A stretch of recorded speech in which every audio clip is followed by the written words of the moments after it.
My husband filed for divorce and demanded full custody of our daughter, claiming I was mentally unstable and financially incompetent.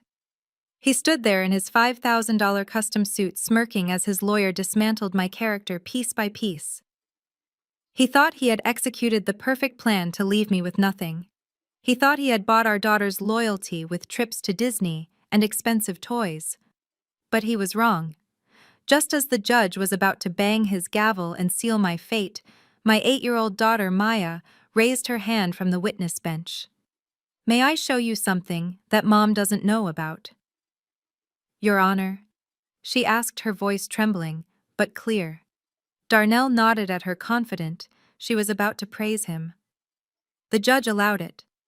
But when the video started playing on the courtroom monitors, the entire room froze in a silence so heavy it felt like the air had been sucked out. Darnell's smirk vanished instantly, replaced by a look of pure terror. Before I tell you what was on that tape, let me know where you are watching from in the comments below.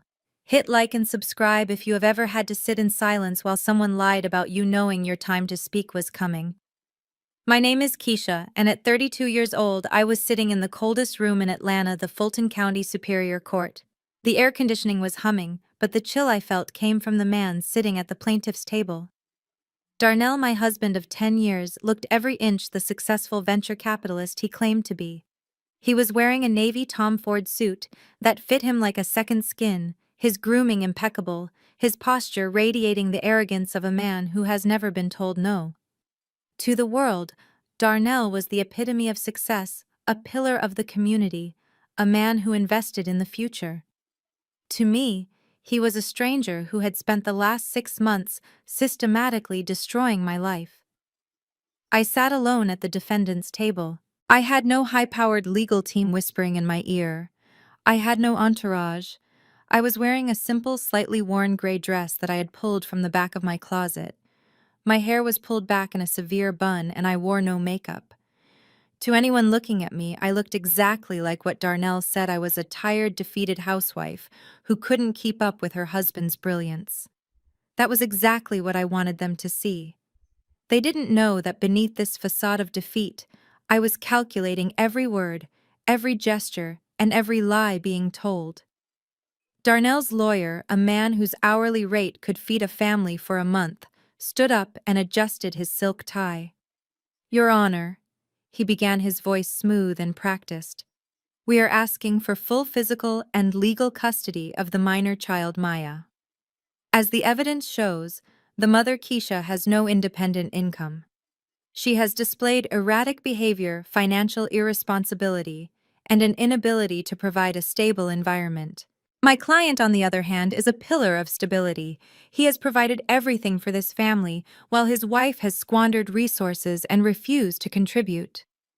I kept my face neutral, staring straight ahead at the judge, but my peripheral vision caught the movement in the gallery behind Darnell. His family was there. His mother, a woman who had never thought I was good enough for her golden boy, was shaking her head theatrically, performing her disappointment for the court. And next to her was Jessica. Jessica was my brother-in-law, Malik's wife. She was the only white woman in our immediate circle, and she wielded her passive aggressiveness like a weapon. She was leaning forward, whispering something to Malik, a self-satisfied smirk playing on her lips. I knew exactly what she was thinking. She thought she had won. She thought they had finally pushed me out. The lawyer continued his assault. "We have submitted bank statements showing frivolous spending on Mrs. Williams' part, even as Mr. Williams tried to save for their daughter's future. We have affidavits from family members attesting to her neglect. Even her sister-in-law, Jessica, a vice president of marketing, has testified that she often had to step in to care for Maya because Keisha was indisposed at spas or shopping trips." Lies. It was all lies. The spending they were talking about wasn't mine. The neglect they described never happened. I wanted to scream. I wanted to stand up and tell the judge that I wasn't just a housewife, that I was a forensic accountant who worked under a pseudonym for some of the biggest firms in the country, that I tracked dirty money for a living. I wanted to scream that Darnell was the one draining our accounts, not me, but I bit the inside of my cheek until I tasted copper. Not yet. If I spoke now, if I showed my hand too early, I would lose the element of surprise. I had to let them think they were crushing me. Darnell turned to look at me then. His eyes were cold, devoid of any of the warmth he used to fake when we were dating. He gave me a look of pure pity, the kind you give a wounded animal before you put it out of its misery. He mouthed the words, "It is over." He was so sure of himself.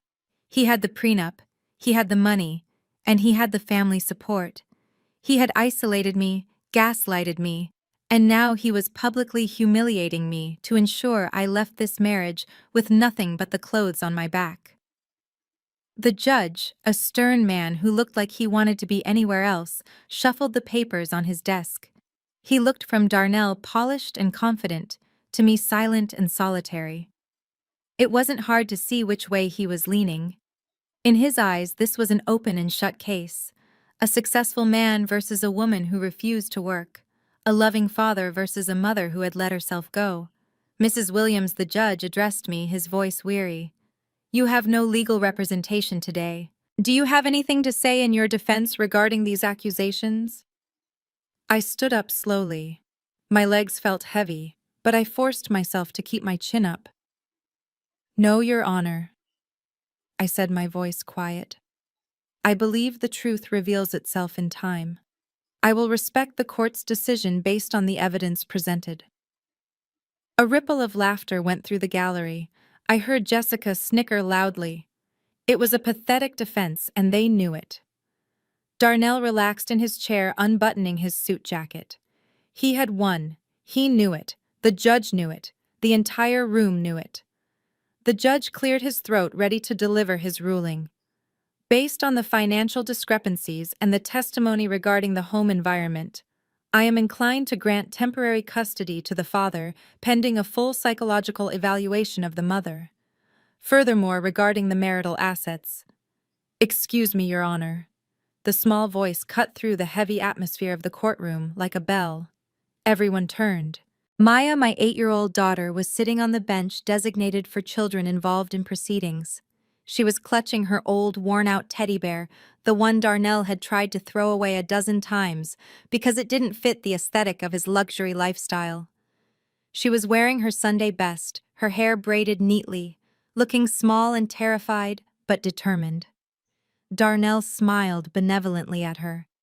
He had spent the last month buying her affection with a trip to Disney World, a new iPhone, and promises of a pony. He had poisoned her against me, telling her I was broke, that I was going to be homeless, that she had to stay with him if she wanted a good life. He thought she was about to ask to live with him. "Yes, Maya," the judge asked, his expression softening. Maya stood up, her little hands gripping the bear tight. "May I show you something that Mom doesn't know about, Your Honor?" "It is a video. Daddy said I should always tell the truth in court." Darnell's lawyer leaned over and whispered to him. Darnell waved him off, confident. He nodded at Maya, performing the role of the encouraging father. "Go ahead, sweetheart," Darnell said loud enough for the room to hear. "Show the judge." The judge nodded to the bailiff. "Very well, if it is relevant to the family dynamic." Maya walked forward and handed a USB drive to the bailiff. The bailiff plugged it into the court's media system. The large screens on the walls flickered to life. The room was silent, the only sound the hum of the projector. I sat frozen, my heart hammering against my ribs. I didn't know what this was. Had Darnell coached her to record me yelling? Had he manufactured evidence using our daughter? The screen went from blue to black, and then an image appeared. It was the living room of our house. The timestamp was from 3 weeks ago, a Tuesday morning when I was out grocery shopping. The angle was low, hidden on a shelf among the toys. And then the audio kicked in. The entire courtroom gasped. It wasn't me on the screen. It was Darnell, and he wasn't alone. He was on our Italian leather sofa, and straddling him, laughing as she unbuttoned his shirt, was Jessica, my sister-in-law. The silence in the courtroom shattered instantly. I heard a choke from the gallery. I turned to see Malik Darnell's brother and Jessica's husband, standing up, his face draining of all color. His mouth was open in a silent scream of disbelief. Darnell leaped from his seat, knocking his chair over with a loud crash. "No, stop it! Turn it off!" "That is not real." But the video didn't stop. It continued. And what they said next was infinitely worse than the affair itself. Jessica's voice rang out clear through the court speakers. "Are you sure your stupid wife doesn't know about the Cayman account? I transferred the last $2 million from Maya's trust fund this morning." Darnell's voice replied, dripping with contempt. "She doesn't know anything. She thinks she's just a broke housewife. By the time the judge gives me custody on Monday, I'll have her declared mentally incompetent. We will dump Malik with the debt from the shell companies, grab the kid, and disappear before anyone realizes the money is gone." The entire courtroom froze. The judge's eyes went wide. The court reporter stopped typing. Darnell was clawing at the air, signaling his lawyer to do something. But even his lawyer had stepped back, looking at the screen in horror. I looked at Maya. She was looking at me. Her eyes filled with tears, holding her bare like a shield. She had saved me. And now it was my turn to end them.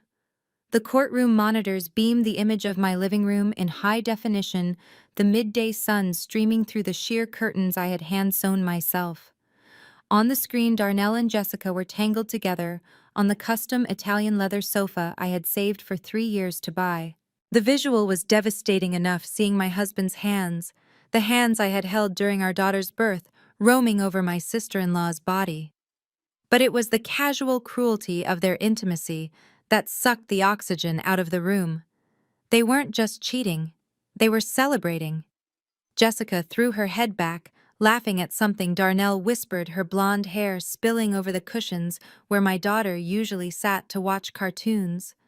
It was a violation of my sanctuary, a desecration of the home I had tried so hard to keep peaceful.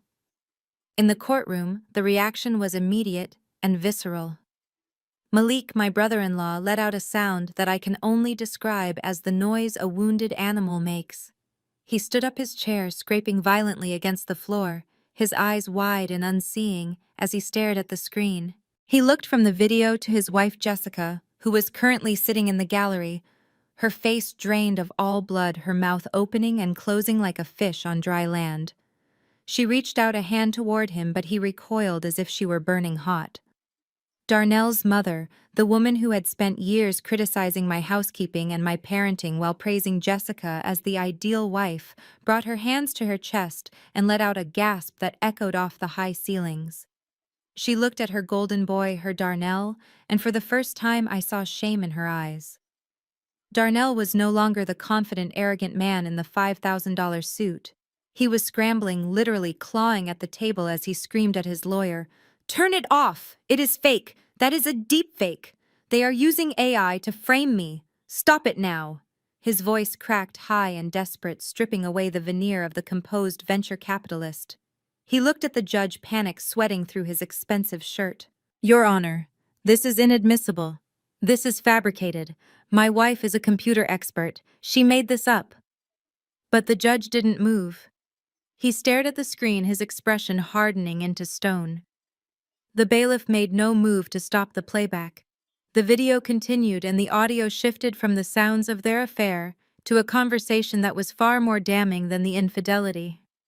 On the screen, Darnell sat up, buttoning his shirt, while Jessica poured herself a glass of my expensive wine Darnell had told me we were saving for a special occasion. "So when are you going to drop the bomb?" Jessica asked on the video, taking a sip. "I am tired of playing nice with her at Sunday dinners. Watching her try to budget for groceries is pathetic." "Monday," Darnell replied, laughing as he checked his phone. "I filed the papers Monday. I've already moved the liquid assets into the shell corporations in Nevada. By the time her lawyer requests a discovery, the accounts will be empty. She will be lucky if she can afford a bus ticket back to her mother's house." Jessica giggled, a sound that made my skin crawl. "And what about the kid? What about Maya?" Darnell waved his hand dismissively. "I'll get full custody. I bought her that trip to Disney. She loves me. Once I have her, I have access to her trust fund. That is another 2 million we can funnel into the Cayman account. We just need to keep up the act for 6 more months. Once the divorce is finalized and she is out of the picture, we can declare bankruptcy on the domestic businesses, leave Malik with the debt from the loans I took out in his name, and move to the island. On the screen, Jessica smirked. Malik is such an idiot. He signed those loan documents without even reading them because you told him it was for a family investment. He thinks he is going to be rich. Darnell laughed again. He is useful. That is all he is. Just like Keisha. She was useful for keeping the house clean while I built my empire. Now she is just overhead. The video ended, the screen going black, but the echo of Darnell calling his brother an idiot and me overhead hung in the air. The silence in the courtroom was absolute, heavy with the weight of the revelation. Then chaos erupted. Malik lunged. It took 3 bailiffs to hold him back as he tried to climb over the gallery railing to get to his brother. "You stole from me!" Malik screamed, tears streaming down his face. "You stole my name. I trusted you. You slept with my wife, and you stole my life." Darnell scrambled backward, hiding behind his lawyer, looking terrified of the brother he had spent his life manipulating. Jessica was sobbing now, loud, ugly tears, trying to grab Malik's arm, begging him to listen, but he shook her off with such force, she stumbled back into the bench. "Order! Order in this court!" The judge banged his gavel, his face red with fury. He pointed at the bailiffs. "Remove Mr. Malik Williams from the courtroom immediately. Counsel, control your client." I sat perfectly still amidst the madness. I watched Darnell trembling, his face slick with sweat, his eyes darting around the room looking for an escape that didn't exist. He looked small. For the first time in our marriage, he looked small. He looked at me, and I saw the realization hit him. He saw the lack of surprise on my face. He saw the cold, hard calculation in my eyes. He realized then that I wasn't the confused, helpless victim he thought he was divorcing. I looked at him, and my mind drifted back. I remembered the exact moment I realized my life was a lie. I remembered the day the blindfold was ripped off, not by a video in a courtroom, but by a simple, humiliating decline of a credit card. It was 6 months ago. That was when the hell began. That was when Darnell made the mistake of thinking he could starve me out. 6 months ago, I was standing in the checkout line at the pharmacy. The fluorescent lights were humming, and Maya was coughing beside me, her chest tight with an asthma flare-up. I was holding her inhaler refill and a bottle of antibiotics. It wasn't a lot of money, maybe $40. I swiped the card Darnell allowed me to use for household expenses. Declined. I tried it again, smiling apologetically at the cashier, feeling the heat rise in my cheeks as the line behind me grew impatient. Declined. I pulled out my phone and checked the banking app. The balance was 0, not just low. 0. The account had been closed. I called Darnell, panic rising in my throat. "Darnell, I'm at the pharmacy. The card isn't working. Maya needs her medicine." His voice on the other end was cold, indifferent. "Oh yeah, I had to close that account. Business is tight right now, Keisha. The market is down. You spend too much. You need to learn to be more frugal." "Frugal," I whispered, looking at my sick child. "Darnell, it is medicine. It is $40. "Figure it out," he snapped. "You are a smart girl. Or maybe you aren't. Maybe that is why you don't have a real job. Stop bothering me at work." He hung up. I stood there humiliated, holding my daughter's hand while the cashier looked at me with pity. That was the moment. That was the moment the love died, and the auditor woke up. He told me to figure it out. So I did.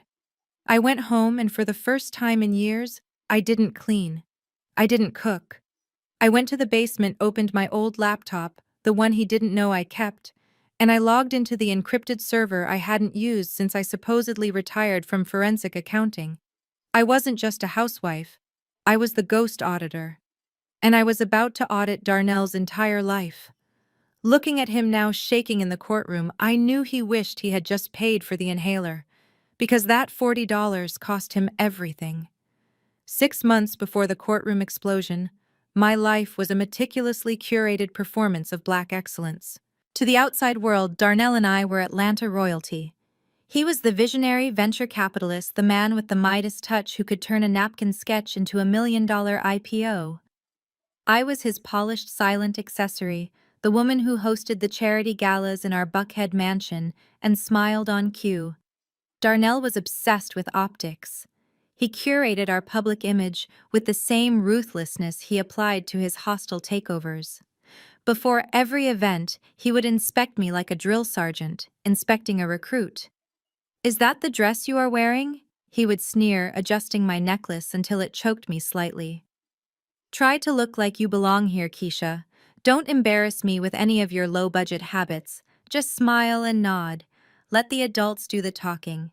He loved to remind me that he had rescued me. He loved to tell the story of how he swept the quiet girl off her feet and gave her a life of luxury. But the reality inside our 10,000 square foot home was a suffocating isolation. Darnell treated me less like a partner and more like a barely tolerated employee who was constantly on a performance improvement plan. He dismissed my opinions on anything from politics to interior design with a wave of his hand and a condescending chuckle. "You wouldn't understand the complexities of the market, babe," he would say, pouring himself a glass of scotch that cost more than my first car. "Stick to the grocery list. Leave the thinking to the men who actually generate value." He had no idea. He truly believed the woman sharing his bed was simple. A woman whose biggest intellectual challenge was deciding between ecru and beige table linens. He slept soundly every night, arrogant in his belief that he was the smartest person in the room. He never knew that while he snored, I was wide awake in the guest bedroom, living a second life that would have terrified him. When the house went dark and the security system chimed, "Set the housewife act" dropped. I would pull a nondescript military-grade laptop from a hollowed-out stack of fashion magazines in my closet. I wasn't scrolling through social media or shopping online. I was logging into encrypted servers via a VPN that bounced my signal through 3 different continents. In the underground world of high-stakes corporate litigation and federal investigation, I wasn't Keisha the trophy wife. I was known only as the ghost. I am a forensic accountant. Not the kind who helps you file your taxes, but the kind who gets called in when a Fortune 500 company realizes their CFO has been siphoning millions into offshore shell companies. I trace digital footprints that people think they have erased. I find the patterns in the chaos. I can look at a spreadsheet and see a crime scene. I made more money in a single contract than Darnell's successful investments generated in a quarter, but I funneled it all into trusts and secure accounts he couldn't touch. It was my secret rebellion, my intellectual lifeline. It was the only thing that kept me sane, while my husband treated me like a decorative object. It was ironic, really. Darnell prided himself on being a financial genius, yet he couldn't see that the woman sitting across the breakfast table was one of the most feared financial investigators in the country. He thought he was hiding things from me. He thought his password-protected phone and his locked office were impenetrable fortresses. He didn't realize he was living with a woman who could bypass his firewalls before her morning coffee brewed. But for a long time I didn't look. I didn't audit him. I respected the privacy of our marriage, clinging to the hope that his coldness was just stress, that the man I married was still in there somewhere. I kept my 2 worlds separate to survive. Then the atmosphere in the house shifted. It started with subtle comments about the economy, about deals falling through. Darnell became more irritable, more critical. He started coming home later smelling of expensive perfume that wasn't mine, claiming late nights at the office. And then came the financial lockdown. It was a Tuesday evening 6 months ago. Darnell summoned me to his home office. He sat behind his massive mahogany desk, looking grave. "We need to tighten our belts, Keisha," he announced, not asking but commanding. "The market is volatile. My liquidity is tied up in long-term positions. Things are going to be tight for a while." I nodded, concerned. "Of course, Darnell. We can cut back on the landscaping, maybe pause the club memberships." He laughed, a sharp, barking sound. I am not talking about my memberships, Keisha. I need those for networking. I am talking about the household expenses, your allowance, the grocery budget, Maya's extras. I am cutting your access to the joint credit cards effective immediately. I will give you a cash stipend for the house. You will have to make it work. The stipend he slid across the desk was insulting. It was barely enough to cover food for a week, let alone the utilities, gas, and needs of a growing 8-year-old child. Darnell? This isn't enough, I said, trying to keep the panic out of my voice. Maya needs new school uniforms. Her asthma medication refill is due next week. That alone is expensive. Figure it out, he snapped, turning back to his computer screens. You are always whining about money. Maybe if you learned to cook with beans and rice instead of buying organic produce, you wouldn't have a problem. This is non-negotiable. I walked out of his office stunned. I wanted to tell him about my millions. I wanted to throw my bank balance in his face. But my instinct, honed by years of hunting fraudsters, told me to wait. Something was wrong. Men who are truly broke don't buy new luxury cars. And the next morning, that was exactly what sat in our driveway. A brand new custom-ordered G-Wagon, matte black with red leather interior. It gleamed in the morning sun, a $200,000 insult, parked right next to my 6-year-old sedan. Darnell walked out of the house whistling, swinging the keys on his finger. Darnell! I called out from the porch, holding Maya's hand. You just told me we are broke. You cut the grocery budget to nothing. How can you afford this? He stopped and looked at me over his sunglasses, his lip curling in disgust. This is a business expense, Keisha. It is about image. I have to project success to attract capital. You wouldn't understand. It is an investment. Your grocery bill is a liability. Know the difference. He got in the car and roared away, leaving me standing there with a confused child and a growing pit of rage in my stomach. Later that week, the reality of his cruelty set in. Maya had a flare-up. Her chest was tight, her breathing wheezy. I checked the cash envelope Darnell had left. Empty. I had spent the last of it on milk and bread. I called him. Darnell, please, I begged into the phone. Maya is wheezing. I need to get her inhaler. It is $40. Please transfer some money to the debit card. I am in a meeting, he hissed. Stop calling me for every little thing. I told you things are tight. Give her some steam or something. I can't deal with this right now.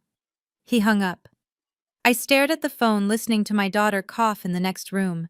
He wasn't in a meeting. I could hear music and laughter in the background. He was at lunch. He was probably spending $300 on a steak and wine while refusing $40 for his daughter's ability to breathe. That was the moment the wife died. I looked at my suffering child, and then I looked at the locked door of his home office. He thought he was the king of the castle, untouchable and supreme. He thought I was helpless. He was about to find out that the woman he treated like a servant was the most dangerous person he had ever met. I put Maya in a hot shower to help her breathe, and then I went downstairs. I didn't go to the kitchen. I went to my closet, pulled out my laptop, and for the first time, I typed Darnell Williams into my forensic search software. The ghost auditor was clocking in, and I wasn't going to stop until I found every single penny he was hiding. The Sunday after my financial audit began, we were scheduled to host a family barbecue at our house. It was a tradition Darnell insisted on maintaining, claiming it was crucial for family unity, but in reality, it was just another stage for him to perform his role as the benevolent patriarch. I was up at 5 in the morning, seasoning ribs, chopping vegetables for the potato salad, and scrubbing the patio furniture until my knuckles were raw. Darnell slept until 10. When he finally came downstairs, he didn't ask if I needed help. He simply inspected the marinade, tasted a deviled egg, and told me to make sure the ice buckets were filled before his brother and Jessica arrived. By 1 o'clock, the backyard was filled with smoke from the grill and the loud laughter of Darnell and Malik. I was running back and forth from the kitchen to the patio, carrying trays of food, refilling drinks, and wiping up spills. I felt less like the lady of the house and more like the hired help. And then there was Jessica. My sister-in-law arrived looking like she had just stepped out of a magazine shoot. She was wearing a white linen sundress that would have been ruined if she lifted a single finger to help her blonde hair perfectly blown out, her makeup flawless, despite the Georgia heat. She sat under the umbrella, sipping a glass of sangria I had made, watching me sweat. "Keisha, honey, you look exhausted," Jessica cooed, her voice dripping with that fake southern sweetness that masked her venom. "You really should take better care of yourself. I mean, look at your hair. It is so frizz. Have you tried that salon I recommended in Buckhead? They specialize in taming difficult textures." I grit my teeth, forcing a smile as I set down a platter of corn. "I have been a little busy, Jessica. Taking care of a house this size without staff is a full-time job." Jessica laughed, a tinkling sound that grated on my nerves. "Well, maybe if you managed your time better, you wouldn't be so overwhelmed. Honestly, watching you run around like this, sweating in that old t-shirt, it is kind of embarrassing. You look like the maid, not the wife of a CEO." The insult landed exactly where she intended. I looked at Darnell, expecting him to defend me. He was standing right there, flipping a burger. He looked me up and down, his eyes lingering on the stain on my apron and the sweat on my forehead. "She is right, Keisha," Darnell said, not even looking me in the eye. "You could put a little more effort in. We have guests. Go upstairs and change into something decent. You're embarrassing me." I stood there holding a tray of raw meat, feeling the humiliation burn through my veins. My husband and his sister-in-law were tag-teaming me in my own backyard. Malik, bless his heart, looked uncomfortable, staring at his shoes, too weak to stand up to his older brother or his domineering wife. I went inside, not to change, but to hide in the laundry room for 5 minutes just to breathe. Later that evening, after everyone had eaten and the sun was setting, the attacks shifted from me to my daughter. Maya was playing in the grass, her hair in the natural twists I had styled the night before. She was laughing, chasing a firefly, looking happy for the first time in weeks. Jessica leaned over to me, swirling her third glass of wine. "You know, Keisha, you really should think about relaxing Maya's hair. It looks so unkempt. And the way she runs around, she is so loud. It isn't very ladylike. Darnell needs a daughter who can present well in society, not a wild child." I slammed my glass down on the table. "Do not talk about my daughter, Jessica. She is a child. She is playing." Darnell stepped in immediately, his hand heavy on my shoulder. "Don't raise your voice at my family, Keisha. Jessica is just trying to help. She knows about marketing and image. You could learn a thing or two from her instead of being so defensive. Maybe if you listened to her, Maya wouldn't be so behind socially." I pulled away from him, my hands shaking. I needed to get away from them before I screamed. I started clearing the plates, aggressively stacking them. As I grabbed Darnell's linen jacket from the back of his chair to take it inside, I felt something stiff in the inside pocket. It was a reflex. The auditor in me never ignored a piece of paper. I carried the jacket into the kitchen, out of their sightline. I reached into the pocket and pulled out a folded receipt. It was from a high-end jeweler in Phipps Plaza. The date was from yesterday. My breath hitched as I scanned the item description. A platinum pendant necklace featuring a 3-carat solitaire diamond. The price was $45,000. $45,000. Just days after he told me he couldn't afford $40 for Maya's asthma medication, just days after he told me we were broke. The room spun. I leaned against the counter, clutching the receipt. He had lied. He wasn't just hiding money, he was spending it. But for who? My birthday wasn't for months. Our anniversary had passed. Darnell walked into the kitchen, then looking for a beer. He saw me holding the receipt. For a split second, panic flickered in his eyes, but he masked it instantly with aggression. "What are you doing going through my pockets?" He snatched the receipt from my hand. "What is this, Darnell?" I whispered, my voice trembling with rage. "You told me we have no money. You told me business is failing. You bought a $45,000 necklace yesterday. Who is it for?" He laughed, a cold, dismissive sound. "You are so small-minded, Keisha. This is why I don't involve you in business. It is a closing gift. For a major investor's wife. It is how you seal deals in this world. It is an investment that will bring in 10 times that amount. It is not for you, so don't get excited. It is business. Now stop snooping and get the dessert ready." He walked out, stuffing the receipt back into his pocket. I stood there, feeling the lie settle over me like a heavy blanket. It didn't make sense. Venture capitalists don't buy jewelry for investors' wives. They buy scotch, they buy golf trips, they buy dinners. Jewelry is personal, jewelry is intimate. I finished the party on autopilot. I served the cake. I smiled when they left. But as soon as the house was quiet, I went to work. I didn't go to sleep. I lay in bed next to Darnell, waiting for his breathing to deepen into the rhythm of sleep. Once he was out, I grabbed my phone. I didn't have the password to his phone yet, but I didn't need it. I had something better. I had open source intelligence. I knew Darnell's habits. I knew who he wanted to impress. I started checking the social media accounts of his known associates, his female colleagues, anyone who might be the recipient of a business gift. I scrolled for an hour, finding nothing. Then a thought struck me. A sickening, impossible thought. I remembered the way Jessica had looked at him today, the way she had touched his arm, the way she had smirked at me. I navigated to Jessica's Instagram page. Her profile was public, filled with curated shots of her perfect life, her marketing awards, her gym selfies. I scrolled through her stories, brunch with friends, a quote about success, nothing. But then I remembered. Darnell had a second Instagram account, a private one he used to follow models and influencers. I had hacked into it months ago. I logged in and checked his feed, and there it was. At the top of the feed was a green circle around Jessica's profile picture, close friends. I clicked on it. The photo had been posted 2 hours ago. It was a selfie taken in a bathroom mirror. Jessica was wearing a silk robe that was falling off her shoulder. Her neck was bare except for one thing. A platinum pendant with a massive 3-carat solitaire diamond. It was the necklace. There was no mistaking it. The caption was just one word followed by a winking emoji. Mine. I dropped the phone on the duvet. The world tilted on its axis. The woman who had called me a maid in my own home. The woman who criticized my daughter's hair. The woman married to Darnell's own brother. She wasn't just a toxic in-law. She was the mistress. She was the one spending my daughter's college fund. She was the one wearing the medicine money around her neck. The enemy wasn't at the gate.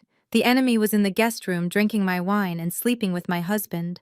And suddenly, the audit wasn't just about money anymore. It was about war. The morning after I discovered the necklace on Jessica's neck, I woke up with the cold, hard clarity of a woman who finally knew the face of her executioner. I didn't cry. I didn't scream. I waited until Darnell left for his office in his matte black tank of a car, and then I went straight to my hidden laptop. My plan was simple. I needed to download the metadata from his private Instagram account link, the purchase date of the necklace to the withdrawal from our accounts, and build a timeline of infidelity that would hold up in any court in Georgia. I went to the hollowed-out stack of magazines in the guest room closet, my hands steady, my mind racing with legal strategies. I reached in for the laptop. It was gone. My heart stopped.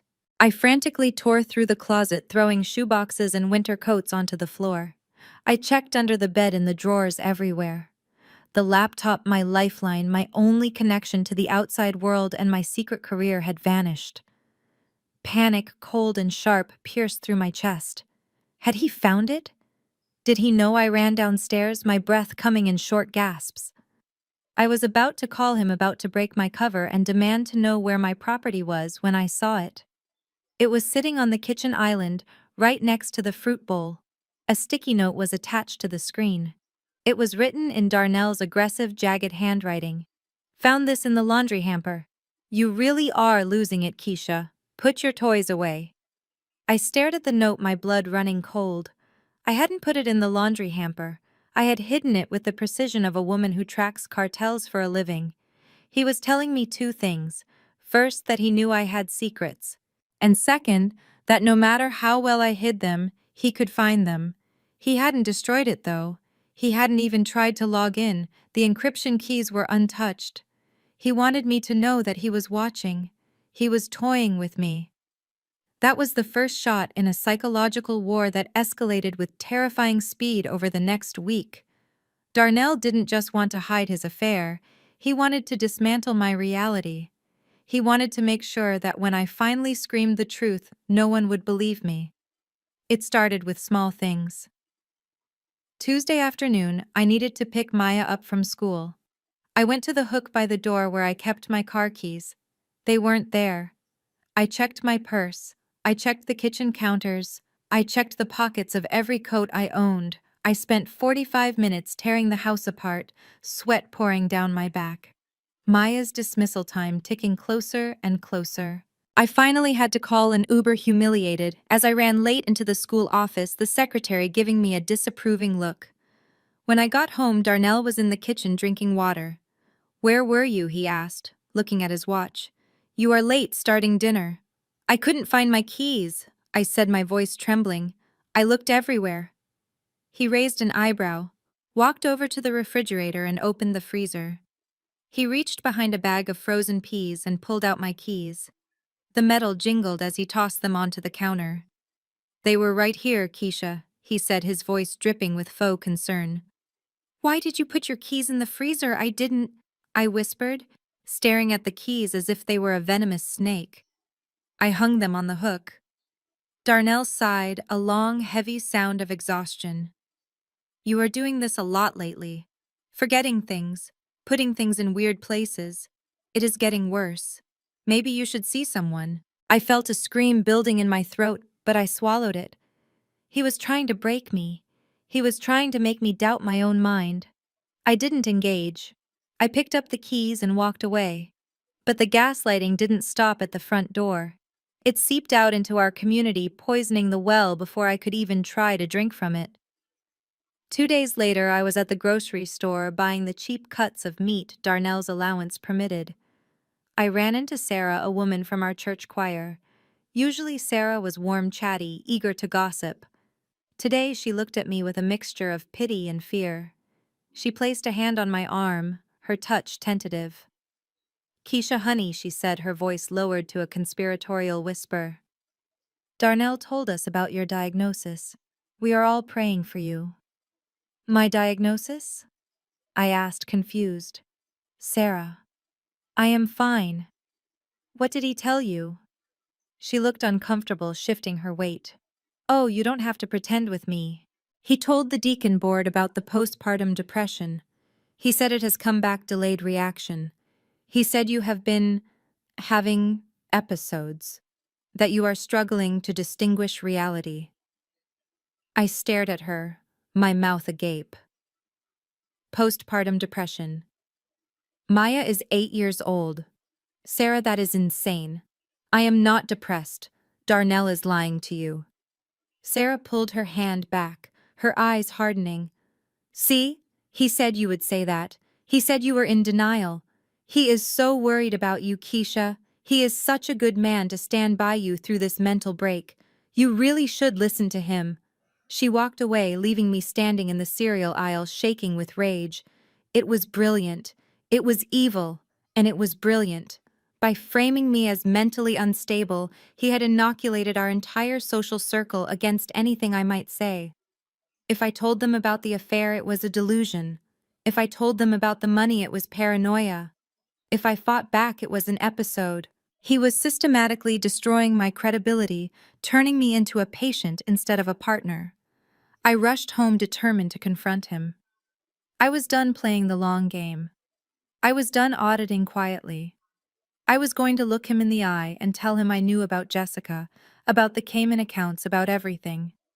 I stormed into the house, slamming the door behind me. Darnell was in the living room. He wasn't alone. Malik was there, and so was Jessica. They were sitting on the couch, drinking coffee, looking like a picture-perfect family. When I walked in, the conversation stopped abruptly. "We need to talk," I said, my voice shaking but loud. "Right now. Alone." Darnell looked at his brother and sighed. "She is doing it again. The aggression. The mood swings." "Stop it!"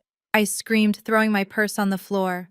"Stop lying to people. I know what you are doing. I know about the necklace, Darnell. I know about Jessica." Jessica gasped, bringing a hand to her mouth in a performance of shock that deserved an award. "Keisha, honey, what are you talking about? Are you off your meds?" I turned on her. "Shut up, Jessica. You are wearing it in your profile picture. Do you think I am stupid?"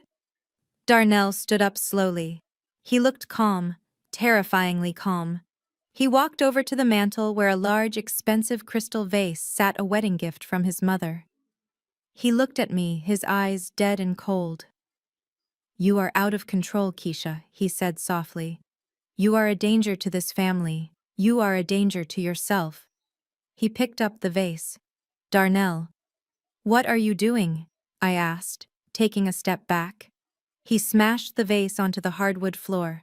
The sound was like a gunshot. Shards of crystal exploded outward, scattering across the room.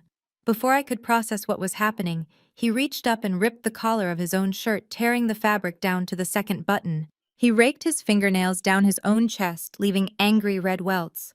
Then he pulled out his phone and dialed 3 numbers. 911, yes, I need police immediately.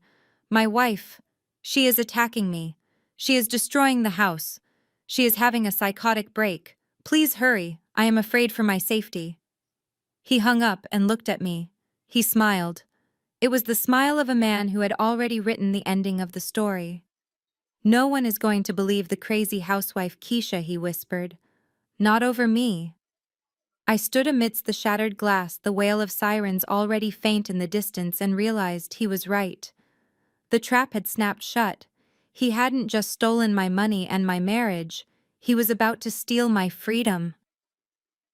The flashing red and blue lights of the police cruisers bounced off the manicured lawns of our Buckhead neighborhood, announcing my humiliation to everyone who cared to look out their window. 2 officers stood in my foyer, their hands resting near their belts, looking back and forth between Darnell and me. The visual narrative was exactly what Darnell had engineered. He stood there with his shirt torn, deep red scratches welting on his chest, looking like a broken man who had just barely survived an assault. I stood on the other side of the shattered crystal vase, trembling, my eyes wide with the shock of having been framed. To the officers, I didn't look like a victim. I looked like a threat. One of the officers, a burly man with a thick neck, stepped toward me. "Ma'am, you need to calm down," he said, his voice low and commanding, even though I hadn't said a word. "We have a report of a domestic disturbance. Given the property damage and the injuries to your husband, we are documenting this incident." I tried to explain. I tried to tell them that he broke the vase, that he tore his own shirt, that this was a performance. But Darnell cut in, his voice soft and trembling with fake sorrow. "Officers, please don't arrest her. She isn't herself. She has been struggling with severe mental health issues. Postpartum psychosis, delayed onset. She doesn't know what she is doing. I just want her to get help. I don't want to press charges. I just need you to file a report so I can get her a psychiatric hold if this happens again." The officers looked at him with sympathy. A successful black man in a big house protecting his crazy wife. It was a story they swallowed whole. They turned to me with a warning that felt like a threat. "Ma'am, you are lucky your husband is a forgiving man. If we have to come back here tonight, someone is going to jail and it won't be him. Stay away from him. Go to a different room." They left, and as soon as the door clicked shut, Darnell's trembling ceased. He smoothed his torn shirt, walked past me without a glance, and picked up his phone. He didn't even look at the mess on the floor. The next morning, the occupation began. Darnell announced that he no longer felt safe in the house alone with me. He claimed he needed support to protect our daughter from my erratic behavior. It was the perfect excuse to bring the enemy inside the gates. By noon, a moving truck was in the driveway. Jessica and Malik arrived with suitcases, boxes, and an air of permanence that made my stomach turn. "We are just here to help," Jessica chirped, breeze past me into the kitchen as if she owned it. She started rearranging my pantry immediately, pushing my organic ingredients to the back and replacing them with the processed snacks Darnell preferred. Malik followed her, carrying her bags, looking sheepish but obedient. He gave me a quick, pitying nod before following Darnell into the den. "You will be staying in the guest room downstairs," Darnell told me, tossing a duvet cover at my chest. "I am changing the codes to the master suite. I can't risk you coming in at night and trying something. Jessica and Malik will take the guest suite upstairs. This way there are always eyes on you." I was demoted.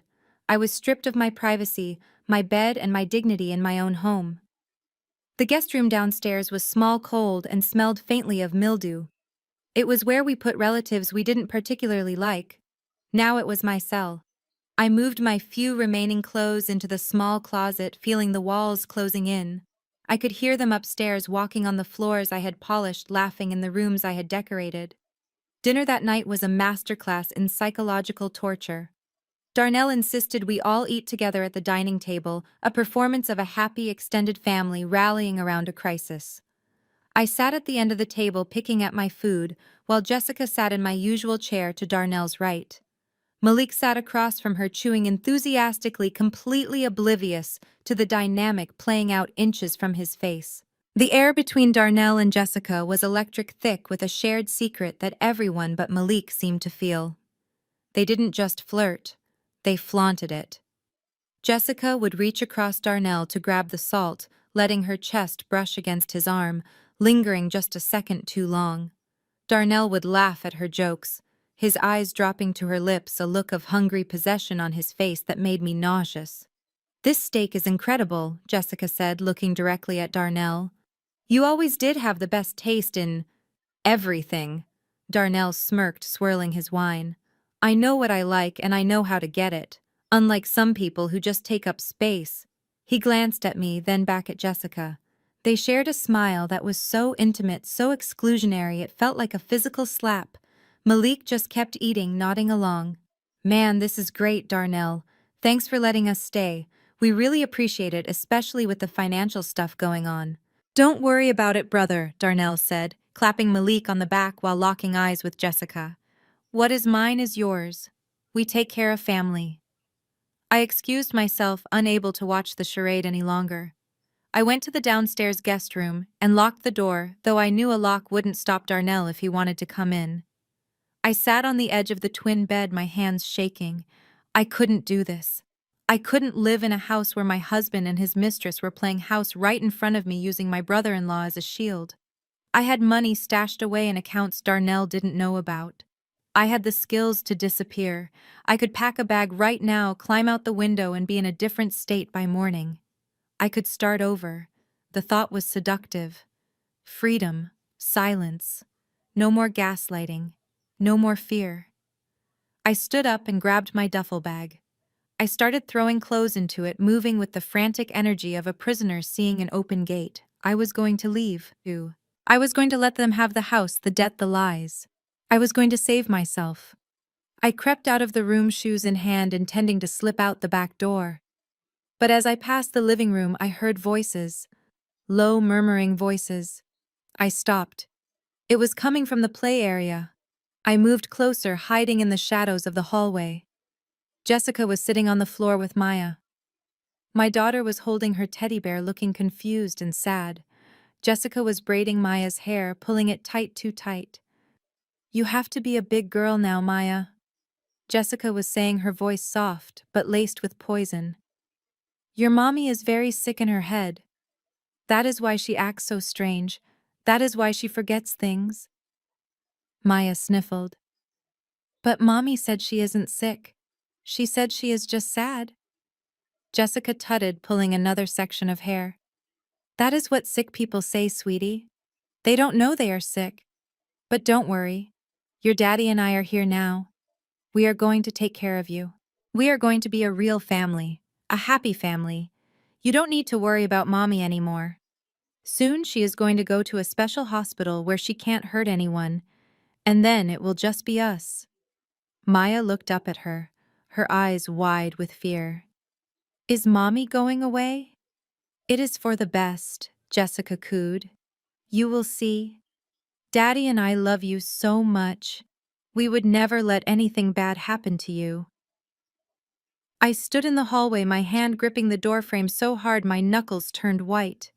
The duffel bag slipped from my shoulder and hit the floor with a soft thud, but they didn't hear it over the sound of the TV. My breath hitched in my throat. I wasn't just leaving a toxic marriage. I was leaving my daughter in the hands of a woman who was actively reprogramming her, erasing me from her life and preparing to take my place. I looked at the back door, the path to my freedom. Then I looked at my daughter sitting there, vulnerable and confused, being groomed by the woman sleeping with her father. The auditor in me shut down. The mother woke up. I picked up my bag and walked back to the guest room. I unpacked my clothes. I shoved the bag under the bed. I wasn't going anywhere. I wasn't going to let them win. I wasn't going to let them take my daughter. If they wanted a war, they were going to get one. I would stay in this house. I would endure the humiliation, and I would gather every single scrap of evidence until I had enough to bury them both. I sat on the bed and opened my laptop. It was time to stop hiding. It was time to hunt. That night, the house settled into a deceptive silence. Upstairs in the master suite that used to be mine, Darnell and Jessica were sleeping secure in their arrogance. They believed I was cowering in the guest room, broken and defeated. They thought the locks on the office door and the passwords on the iMac were enough to keep a housewife out. They had forgotten who I was before I was Darnell's wife. They had forgotten that I used to hunt down embezzlement schemes for breakfast. At 2 in the morning, I slipped out of the guest room. I didn't need a key to the office. I had installed a hardware keylogger on the back of Darnell's desktop tower 6 months ago, the day he bought the G-Wagon. I had been waiting for the right moment to harvest the data, and that moment was now. I crept into the office, the hum of the server cooling fan the only sound in the room. I didn't turn on the lights. The glow of the monitor was enough. I typed in the password I had captured weeks ago, Empire Builder 88, and the screen unlocked. I bypassed his standard user interface and went straight to the hidden partition on his hard drive. Darnell was good at hiding things from the IRS, but he was sloppy when it came to digital hygiene. He left breadcrumbs everywhere. I initiated a mirror copy of the drive to my external SSD, but while it downloaded, I started digging into the live files. I opened the folder labeled Project Phoenix. What I found made my blood run cold. Darnell wasn't broke. The business wasn't failing. In fact, it was more profitable than ever. The market volatility he had used as an excuse to cut off my grocery money was a fabrication. He had liquidated 3 major positions in the last month, cashing out over $4 million. But the money wasn't in our joint accounts. It wasn't even in his business accounts. I tracked the wire transfers. They were a spider web of transactions, designed to confuse a standard audit, moving from Atlanta to Delaware, then to Nevada, and finally settling in accounts in the Cayman Islands. But I wasn't a standard auditor. I followed the trail. Every single shell company receiving these funds, JL Consulting, Pristine Holdings, Apex Ventures, listed a registered agent. I dug deeper into the incorporation documents. The beneficial owner wasn't Darnell. It was Jessica. He was funneling our entire marital estate, every dollar we had built over 10 years, into companies owned by his mistress. He was stripping us clean. The plan was laid out in emails to his personal lawyer. He intended to file for Chapter 7 bankruptcy for his domestic LLCs next week, claiming total insolvency. He would present the divorce court with a picture of a man drowning in debt, unable to pay alimony or child support. He would cry poverty force a settlement where I got nothing because there was nothing to get, and then once the dust settled, he and Jessica would consult for these offshore companies and live like kings on my money. But the cruelty didn't stop at me. I found a subfolder titled Maya. My hand hovered over the mouse. I was afraid to open it. I forced myself to click. Inside were statements for Maya's college trust fund, an account my late father had helped start, an account I had contributed to every month from my secret earnings. It had over $200,000 in it. Or it should have. The current balance read 0. Date of withdrawal 3 days ago. Destination Pristine Holdings, Cayman Islands. I had to cover my mouth to stop a scream from escaping. He had stolen from his own daughter. He had drained her future to buy Jessica's loyalty. The sheer malice of it took my breath away. This wasn't just greed. This was hatred. He hated me enough to rob his own child. I kept digging, fueled by a cold, white-hot rage. I needed to know the full extent of the damage. I found a folder marked liabilities. I assumed it would be fake debts he constructed to bolster his bankruptcy claim. It was worse. It was a list of high-interest loans, the kind you don't get from a bank. These were private lenders' hard money loans with exorbitant interest rates and severe penalties. The total was staggering, nearly $500,000 borrowed in the last 3 months. But when I looked at the promissory notes, Darnell's signature wasn't on them. The name on the bottom of the contract, signed in a shaky, hesitant hand, was Malik Williams. I stared at the screen, putting the pieces together. Malik, the gentle, slightly slow brother who idolized Darnell. Malik, who did whatever his big brother told him. Darnell had used Malik's identity to take out predatory loans. He had convinced Malik to sign documents he didn't understand, probably telling him it was an investment opportunity, a way to help the family. Darnell had taken the cash, funneled it offshore to Jessica, and left Malik holding the bag for $500,000 in debt to dangerous people. The plan was demonic in its perfection. Darnell would declare bankruptcy and walk away clean. I would be destitute. And Malik. When the loan sharks came calling, Darnell would throw his own brother to the wolves. He was going to sacrifice everyone, his wife, his daughter, his brother, just to start a new life with Jessica. I looked up at the ceiling, imagining them sleeping upstairs. Jessica dreaming of her tropical island, Darnell dreaming of his freedom. They had no idea that the ghost auditor was downstairs, and I had just found the smoking gun. I didn't just have proof of infidelity or hidden assets anymore. I had proof of fraud, embezzlement, and identity theft. I had enough to send Darnell to federal prison for 20 years. I ejected the drive and slipped it into my pocket. I wiped the activity log on his computer, leaving no trace of my presence. I stood up in the dark office, feeling the weight of the hard drive against my hip. It felt heavier than lead. It felt like justice. I wasn't going to run. I wasn't going to hide. I was going to let him file for divorce. I was going to let him think he had won. And then I was going to burn his empire to the ground. I had the digital trail that proved the embezzlement, but I knew the legal system well enough to understand that numbers on a spreadsheet could be debated. A clever lawyer could argue that Darnell was simply moving funds to protect them from market volatility, or that he was making aggressive investments that hadn't paid off yet. To truly nail the coffin shut, to ensure he never saw the inside of a boardroom or my daughter's life again, I needed something visceral. I needed to capture the malice. I needed a jury to see not just the theft, but the conspiracy. I needed to bring the ghost auditor into the physical world. The problem was access. Darnell had locked me out of the main living areas during the day, claiming my presence disturbed his workflow, and Jessica monitored my movements like a prison warden. I couldn't plant bugs in the office or the master bedroom without being seen. But there was one person who had unrestricted access to every corner of that house, one person who was invisible to them in a way that mattered. Maya. They underestimated her just as much as they underestimated me. To Darnell and Jessica, Maya was a prop, a cute accessory to be paraded around for social media points and then ignored. They spoke freely in front of her because they assumed she was too young to understand or too absorbed in her tablet to listen. They didn't realize that children are the ultimate surveillance devices. They see everything. I needed a Trojan horse. I drove to a thrift store 3 towns over, cash in hand, wearing sunglasses and a hoodie. I found him in a bin of discarded toys. A vintage teddy bear with matted brown fur and a missing button on his vest. He looked unthreatening, well-loved, and completely analog. He was perfect. I brought him back to the guest room and went to work. Using a micro-camera kit I had confiscated from a corporate espionage case years ago, I performed surgery. I carefully opened the seam at the back of the bear's head.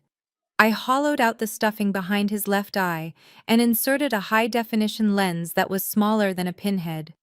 I wired it to a long-life lithium battery pack buried deep in his torso and connected a high-gain microphone that I positioned near the bear's chest. The transmission range was short, but it didn't need to be long. It just needed to record to the localized SD card I embedded in the paw. I sewed him back up with invisible stitches, fluffing the fur to hide my work. When I was done, he looked like just another dusty toy. I named him Barnaby. That afternoon I found Maya in the playroom, Jessica was on the patio drinking wine and ignoring her. I sat down on the floor next to my daughter. She looked up, her eyes sad and confused. The tension in the house was affecting her deeply. Maya, baby. I have a special mission for you, I whispered, handing her the bear. This is Barnaby. He is a very special bear. He is a protector. Maya took the bear, hugging it to her chest. He smells like old books, she said, burying her face in his fur. He is magic, I told her, smoothing her braids. I need you to keep him with you, especially when Daddy and Auntie Jessica are talking. Barnaby listens to secrets and keeps them safe for us.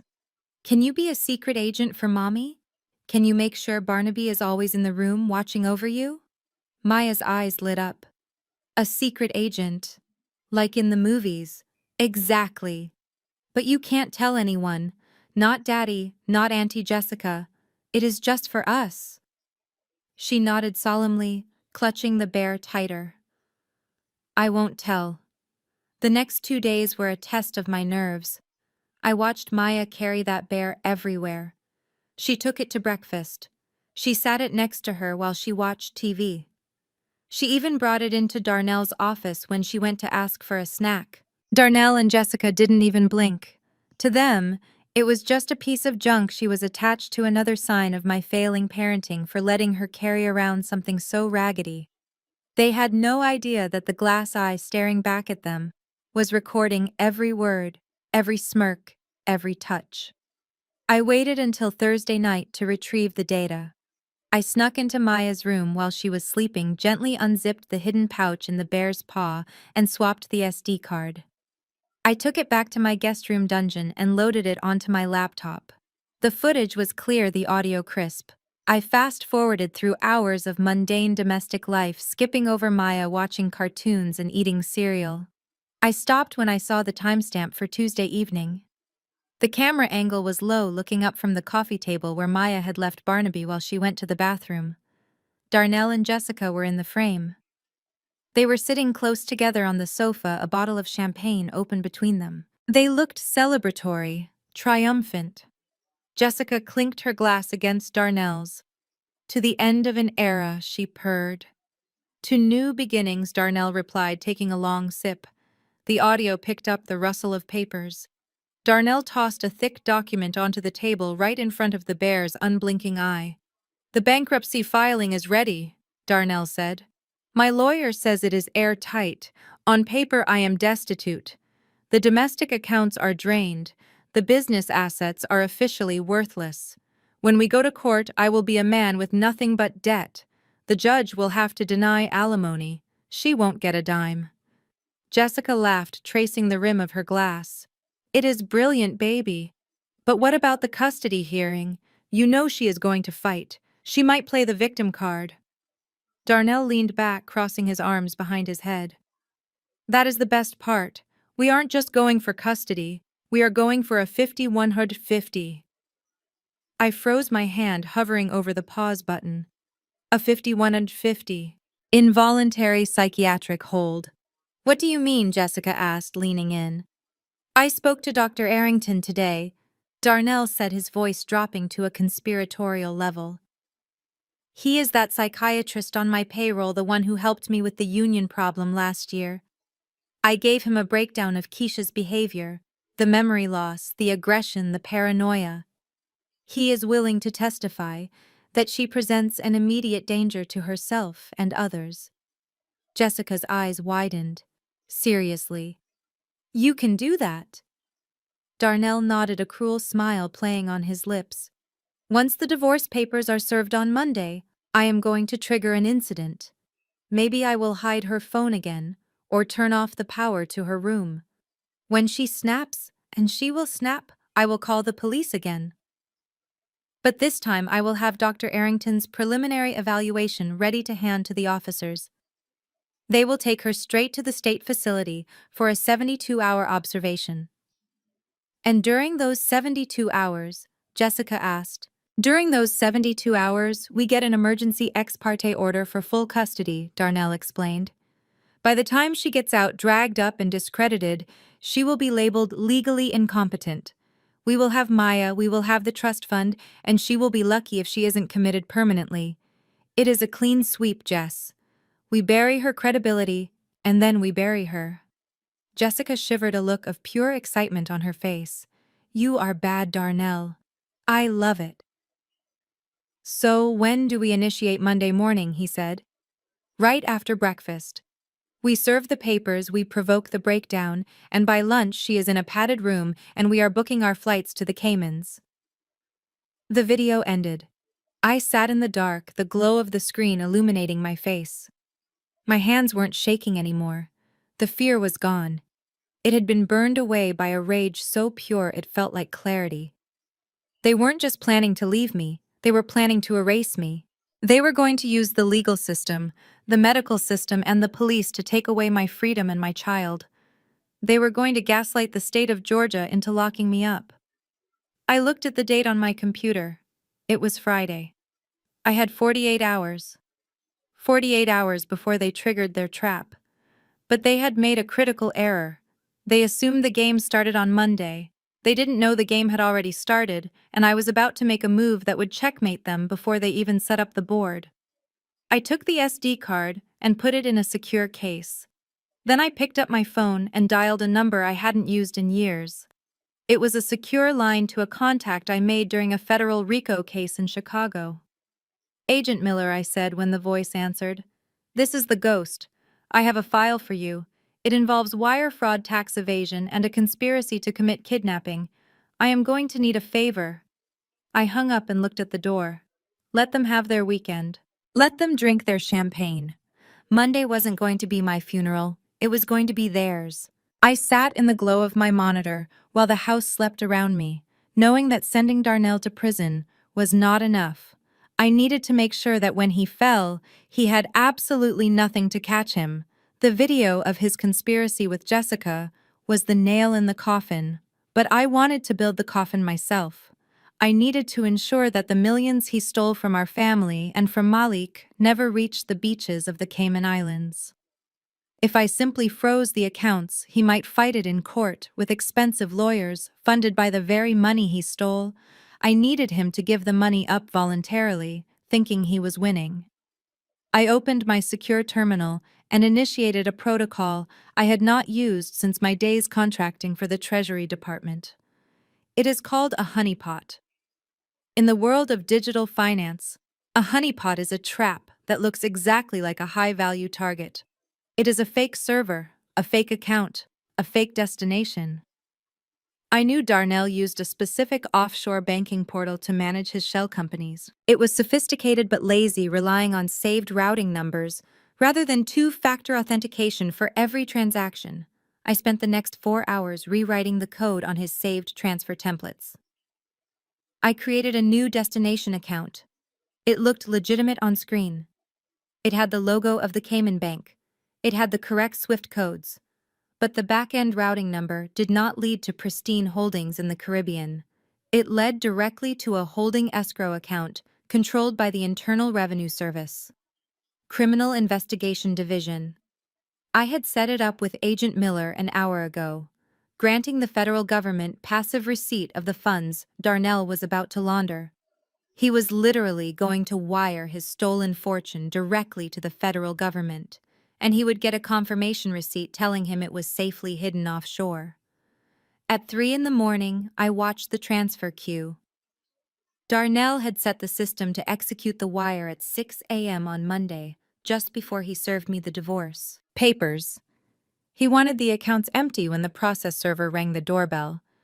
I sat there and watched the timer count down, knowing that when he woke up and checked his phone he would see a green checkmark indicating success.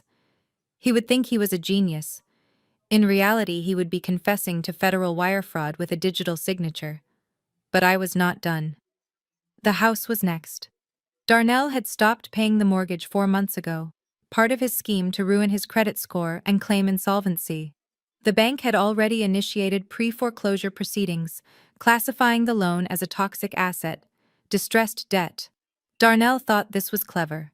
He thought he could buy the house back cheaply through Jessica S. LLC after the divorce was final, or simply let it go and move to the island. He did not care about the roof over our daughters' head. I did.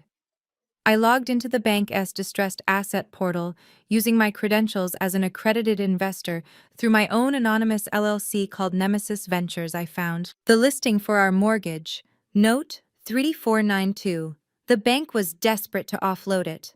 I put in a cash offer for the full value of the outstanding debt using the clean money I had earned from my legitimate forensic work. The transaction was automated and instant. By 4 a.m., the bank accepted.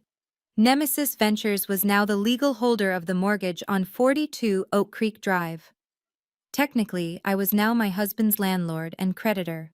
He was living in my house, sleeping in my bed, and he had not paid me rent in months. I closed my laptop and slid it back into its hiding place. The trap was set.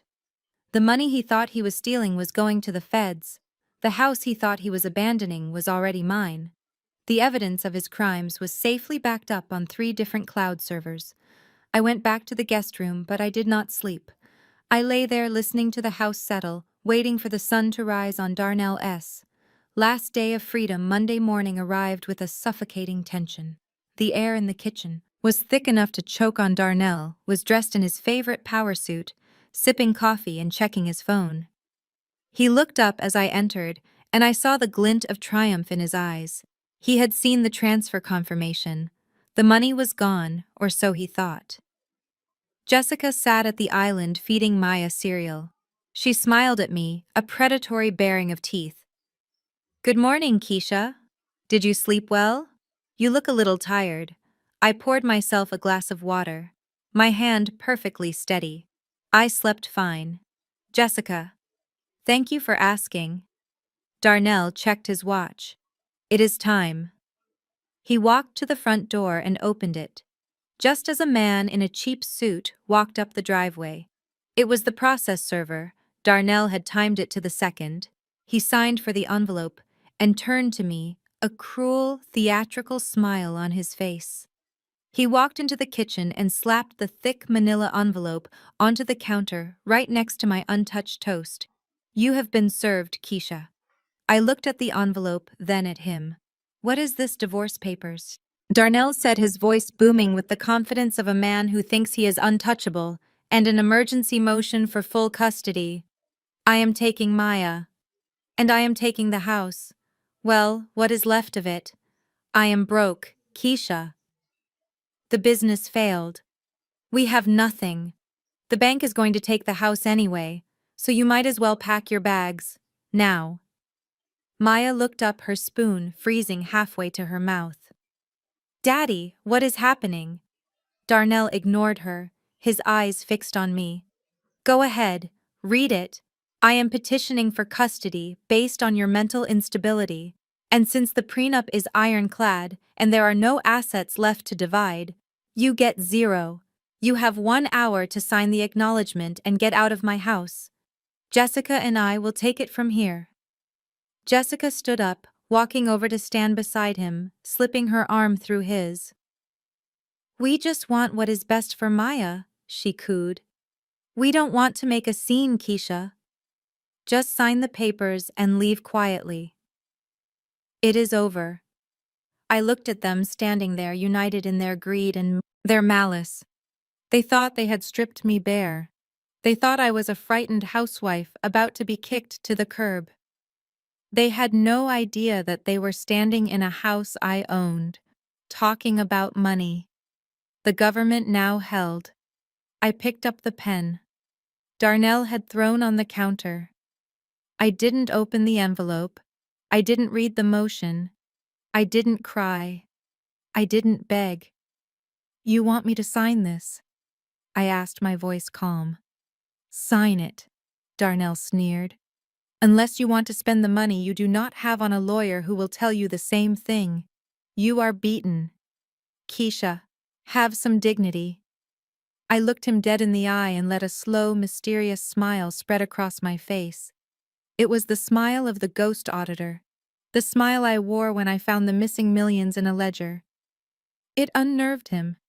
I saw his confidence flicker for just a second. "Okay, Darnell," I said. "I will sign." I signed the papers with a flourish. The sound of the pen scratching against the paper. The only sound in the room. I capped the pen and set it down.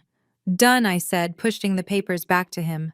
He grabbed them, checking the signature as if he expected me to trick him. He let out a harsh laugh of relief. Smart girl. Now get your things, you are trespassing. I laughed then. A low, genuine laugh that made Jessica step back. No. Darnell, I said, leaning forward on the counter. I am not going anywhere. You can take your papers. You can take your mistress. But you are not taking my daughter, and you are definitely not taking this house. Darnell's face turned purple.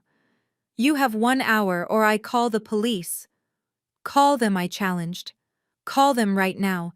Tell them you are trying to evict the owner of the building. Because that is what I am. He stared at me, confusion warring with rage. What are you talking about? I checked my watch. It is 9 a.m. The bank opens in 10 minutes, but you do not need to call them. Nemesis. Ventures bought your mortgage note at 4 this morning, and I am the sole proprietor of Nemesis Ventures. You are 4 months behind on payments. Darnell, I am not trespassing. I am foreclosing. Darnell froze. The blood drained from his face. Jessica looked from him to me, her eyes wide with fear. And one more thing, I whispered, leaning in close enough to smell his expensive cologne. That wire transfer you sent this morning, the one to Pristine Holdings, it did not go to the Caymans. It went to the IRS seizure account. You just wired $4 million of stolen money directly to the federal government. Agent Miller sends his regards. The color vanished from Darnell's world. He dropped the divorce papers. They scattered on the floor, sliding into the mess he had made of our lives. He opened his mouth, but no sound came out. I turned to Maya, who was watching us with wide, intelligent eyes. Maya, baby. Get your bear, I said softly. It is time to go to court. Daddy made a mistake. A very big mistake. I picked up my purse and keys, leaving Darnell and Jessica standing in the kitchen of a house they no longer owned, broke exposed and waiting for the inevitable sound of sirens. I walked out the door into the bright Atlanta sun, ready to finish what I started. The video playing on the courtroom monitors shifted. The image was grainy, shot from the low angle of the teddy bear's button eye, but the audio was crystal clear. It cut through the silence of the courtroom like a jagged knife. On the screen, Darnell was pouring another glass of champagne for Jessica. He looked relaxed, the picture of a man who believed he had outsmarted the world. Jessica was scrolling through her phone, a bored expression on her face. But what about Malik? She asked, her voice echoing through the court speakers. The loan sharks you borrowed from don't play nice, Darnell. If we leave the country, they are going to come looking for their money, and they are going to come looking for blood. Darnell laughed, a sound that was chilling in its casual cruelty. He leaned back on the sofa, crossing his legs. That is the beauty of it, Jess. They won't come looking for me. They will come looking for the man who signed the promissory notes. Jessica looked up confused. But you negotiated the loans. I negotiated them, Darnell corrected, swirling his drink. But I didn't sign them. I told Malik that the documents were for a silent partnership in the firm. I told him he was finally going to be a part of the family business. The idiot was so happy he didn't even read the fine print. He just signed where I pointed. He thinks he is an investor. In reality, he is the personal guarantor for $500,000 in high-risk debt. On the screen, Jessica's eyes went wide, and a slow, wicked smile spread across her face. You made your brother sign for the loans? Darnell shrugged. He has always been the slow one. He is useful, though. When we disappear to the Caymans, the collectors will go after him. By the time he realizes what happened, we will be sipping mojitos on the beach, and he will be dealing with broken kneecaps or a prison cell for fraud. He is my insurance policy. The video feed cut to black. For a heartbeat, there was absolute silence in the courtroom. It was a silence so heavy, so pregnant with horror that it felt physical. And then the explosion happened. It didn't come from the judge. It didn't come from the lawyers. It came from the gallery. Malik, the quiet, gentle giant, who had spent his entire life walking in his brother's shadow, let out a sound that wasn't human. It was a guttural roar of pure, agonizing betrayal. He stood up, his chair clattering backward and smashing against the railing. His face was contorted, tears streaming down his cheeks, his eyes fixed on the man at the plaintiff's table. "You were my brother!" Malik screamed, his voice cracking with the weight of his pain. "I worshipped you. I would have died for you." Darnell turned around, his face draining of color. For the first time, the arrogance was gone.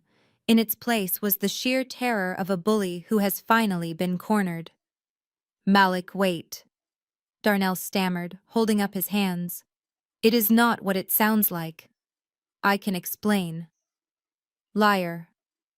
Malik vaulted over the wooden partition that separated the gallery from the court floor. He moved with a speed and fury that was terrifying to behold. He didn't look at the bailiffs. He didn't look at the judge. He only saw Darnell. Darnell scrambled backward, tripping over his own expensive leather shoes, falling to the floor in a heap of tailored wool and cowardice. Malik was on him in a second. He grabbed Darnell by the lapels of his jacket and hauled him up, slamming him back down onto the table. Papers flew everywhere. The water pitcher shattered. "You sold me out," Malik sobbed, shaking his brother like a rag doll. "You set me up to die. I trusted you. I signed those papers because I trusted you." Darnell was shrieking now, a high-pitched, pathetic sound. "Get him off me! Help! He is crazy, bailiffs!" The judge bellowed, banging his gavel so hard I thought the handle would snap. "Restrain that man! Order in this court!" 3 bailiffs rushed forward, grabbing Malik's arms and waist, trying to pull him off Darnell. But Malik held on his grip, fueled by a lifetime of being used, of being the lesser brother, of being the fool. It took a 4th officer to finally break his hold. They dragged him back, pinning him against the defense table right in front of me. Malik wasn't fighting them anymore. He just sagged, his body racked with heavy sobs, staring at his brother with a look of utter devastation. I looked at Darnell. He was lying on the floor, gasping for air, clutching his chest. His tie was crooked, his shirt was ripped, and his dignity was gone. He looked up, his eyes darting around the room, looking for an ally. He looked at the gallery. "Mom," he cried out, his voice trembling. "Mom, tell them. Tell them Malik is unstable." But his mother didn't move. Mrs. Williams, the matriarch, who had spent decades putting Darnell on a pedestal, was standing in the front row, her hand covering her mouth. She was trembling. She looked from her golden child cowering on the floor to her other son broken and weeping in the arms of the police. She looked at the screen where Darnell had just admitted to sacrificing his own blood for money. The illusion had shattered. She saw him. Finally, after 35 years, she saw him. She saw the monster she had created. She looked at Darnell with a mixture of horror and revulsion. Slowly, she shook her head. She turned her gaze to me. Her eyes were filled with tears, and for the first time I saw an apology in them. She collapsed back onto the bench, burying her face in her hands, sobbing uncontrollably. Jessica, who had been sitting next to Mrs. Williams, was trying to make herself invisible. She was shrinking into her seat, terrified that Malik's rage would turn toward her next. She knew she was complicit. She knew she had laughed on that video. The judge stood up, his face red with anger. "Take Mr. Malik Williams to the holding cell to cool down," he ordered, though his voice was softer than before. He looked at Malik with something akin to pity. "And someone get Mr. Darnell Williams off the floor. This is a court of law, not a barroom brawl." Darnell scrambled to his feet, trying to smooth his hair, trying to regain some semblance of control. "Your Honor," he panted, pointing a shaking finger at me. You see what she did. She incited violence. She doctored that video to turn my brother against me. This is a setup." The judge looked at Darnell over his spectacles. His expression was one of profound disgust. "Mr. Williams, you will be silent." The video evidence presented by your daughter appears to be quite authentic.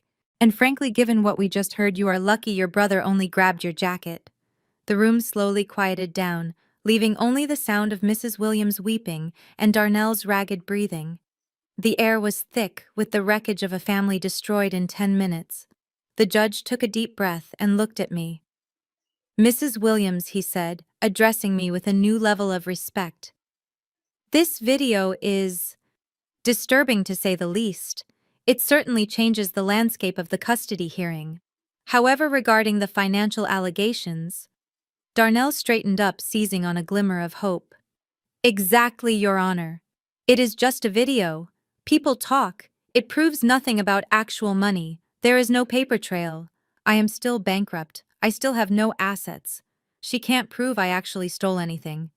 He was desperate. He was clinging to the technicality. He thought that if he could just survive this hearing, he could still run. He could still access the accounts. He didn't know the accounts were empty.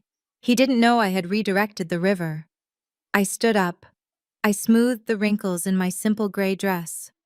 I picked up the heavy black binder that had been sitting at my feet the entire time.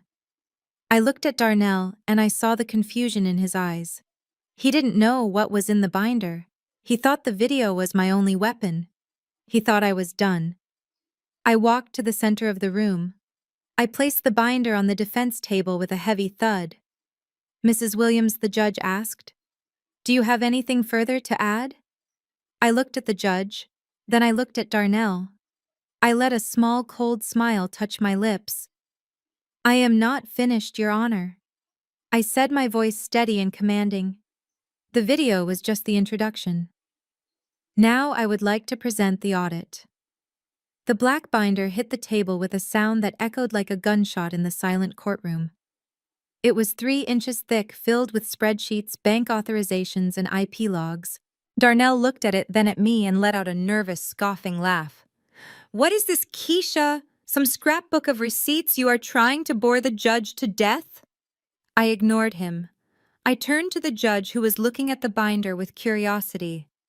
"Your Honor," I said, my voice projecting clearly to the back of the room, "my husband and his counsel have spent the last hour painting a picture of me as an incompetent, financially illiterate housewife. They claim Darnell is a bankrupt businessman, and I am a burden. But the truth is, Darnell doesn't know who I am. He thinks I spend my days watching daytime television. He doesn't know that for the last 7 years, under the pseudonym, The Ghost, I have been the lead forensic auditor for 3 major federal investigations into corporate fraud." A murmur rippled through the gallery. Darnell's lawyer sat up straighter, his eyes widening. He knew that name. Everyone in Atlanta finance knew that name. I opened the binder to the first tab. "This is not a scrapbook, Darnell. This is an audit. A complete forensic reconstruction of every dollar you have touched in the last 5 years. I pointed to the projection screen where the video had played. "Can we please switch the input to my laptop?" The bailiff, looking to the judge for permission, received a nod. He plugged in the HDMI cable. The screen flickered and suddenly a complex spiderweb of financial transactions appeared. It was a flowchart, color-coded and devastatingly detailed. I walked the court through it, using a laser pointer to dissect Darnell's life. "Exhibit A," I stated, circling a cluster of red nodes. "Project Phoenix. Darnell claims his business is insolvent. However, these documents show that he liquidated $4 million in assets over the last 6 months. He didn't lose this money. He moved it. He structured the transfers in amounts just under $10,000 to avoid triggering federal reporting requirements. That is called structuring, and it is a federal crime." Darnell's face was turning a sickly shade of gray. He started to stand up. "That is privileged business information." "You hacked my computer. I didn't hack anything," I replied calmly. "You used our home network. You used a computer purchased with marital funds, and you left the password on a sticky note under your keyboard. It is not hacking, Darnell. It is discovery." I clicked to the next slide. It showed the loan documents signed by Malik. "Exhibit B, Identity Theft and Bank Fraud. You coerced your brother, a man with a documented learning disability, into signing as a guarantor for high-risk loans. You then took the principal cash from those loans and funneled it into this entity here. I pointed to a logo on the screen. Pristine Holdings Incorporated in the Cayman Islands. Darnell's lawyer was whispering frantically to him, but Darnell wasn't listening. He was staring at the screen, sweat pouring down his face. But he still had a glimmer of defiance in his eyes. He was doing the math in his head. He was thinking that even if I proved the fraud, the money was gone. He thought it was sitting safely in the Caymans waiting for him and Jessica. I saw Jessica shift in her seat. She checked her phone, likely looking for a banking alert, a confirmation that she was rich. I turned to look directly at her. You can stop refreshing your banking app, Jessica. The money isn't there. Jessica froze. What? I looked back at Darnell. This is the part you are going to want to listen to very closely, Darnell. You see, when I discovered your plan to funnel the money to Pristine Holdings, I didn't just watch. I intervened. You assumed that because you had the routing number saved in your templates, the path was secure. But you forgot that I wrote the code for your security protocols 3 years ago. I clicked the remote. The screen changed to show a transfer confirmation. It was the transfer Darnell had executed that very morning, the $4 million he thought he was hiding from the divorce court. You thought you were wiring that money to the Cayman Islands, I said, my voice dropping to a whisper that carried more weight than a scream. But at 3 o'clock this morning, I redirected the routing number. Darnell stood up, knocking his chair over. You stole it. You stole my money. I smiled. It wasn't your money, Darnell. It was stolen money. And I didn't steal it. I simply ensured it went to a worthy cause. I clicked the remote one last time. A new document appeared on the screen. It was a donation receipt. You didn't transfer that money to Jessica Darnell. You just made a very generous one-time irrevocable donation to the Atlanta Trust for Victims of Financial Crimes, a charitable nonprofit organization that helps families recover from predatory lending and fraud. I paused for effect. And the executive director of that charity is me. The silence that followed was absolute. Jessica let out a strangled gasp. She looked at her phone, then at Darnell, then at me. Her face crumpled. You gave it away, she screeched, her voice shrill and hysterical. You gave away $4 million. I didn't give it to myself, Jessica, I corrected her. The charity is fully regulated. That money is now locked in a trust to help people like Malik. People you destroyed. You are broke. Actually, you are worse than broke. Because since you are listed as the beneficial owner of the shell company that attempted to receive the stolen funds, you are now on record as a co-conspirator in a federal money laundering scheme. Jessica slumped back onto the bench, the color draining from her face until she looked like a ghost. She had played the game for money. She had destroyed a family for money. And now she realized she had done it all for absolutely nothing. Darnell looked like he had been hit by a truck. He was shaking his head over and over, muttering to himself, No, no, that is impossible. You can't do that. That is my money. I closed the binder. It is over, Darnell. The FBI has the mirror image of this hard drive. The IRS has the transfer logs. And I have the house. Because while you were busy trying to hide assets, you forgot to pay the mortgage. My LLC purchased your distressed debt this morning. I am foreclosing on the property effective immediately. I turned to the judge, who was looking at me with an expression of stunned admiration.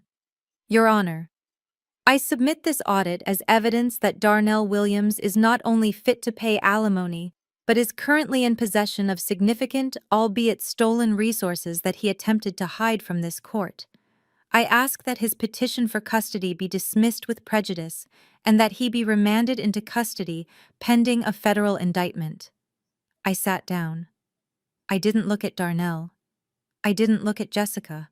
I looked at my daughter, who was holding her bear safe and sound. The air in the courtroom felt lighter, cleaner.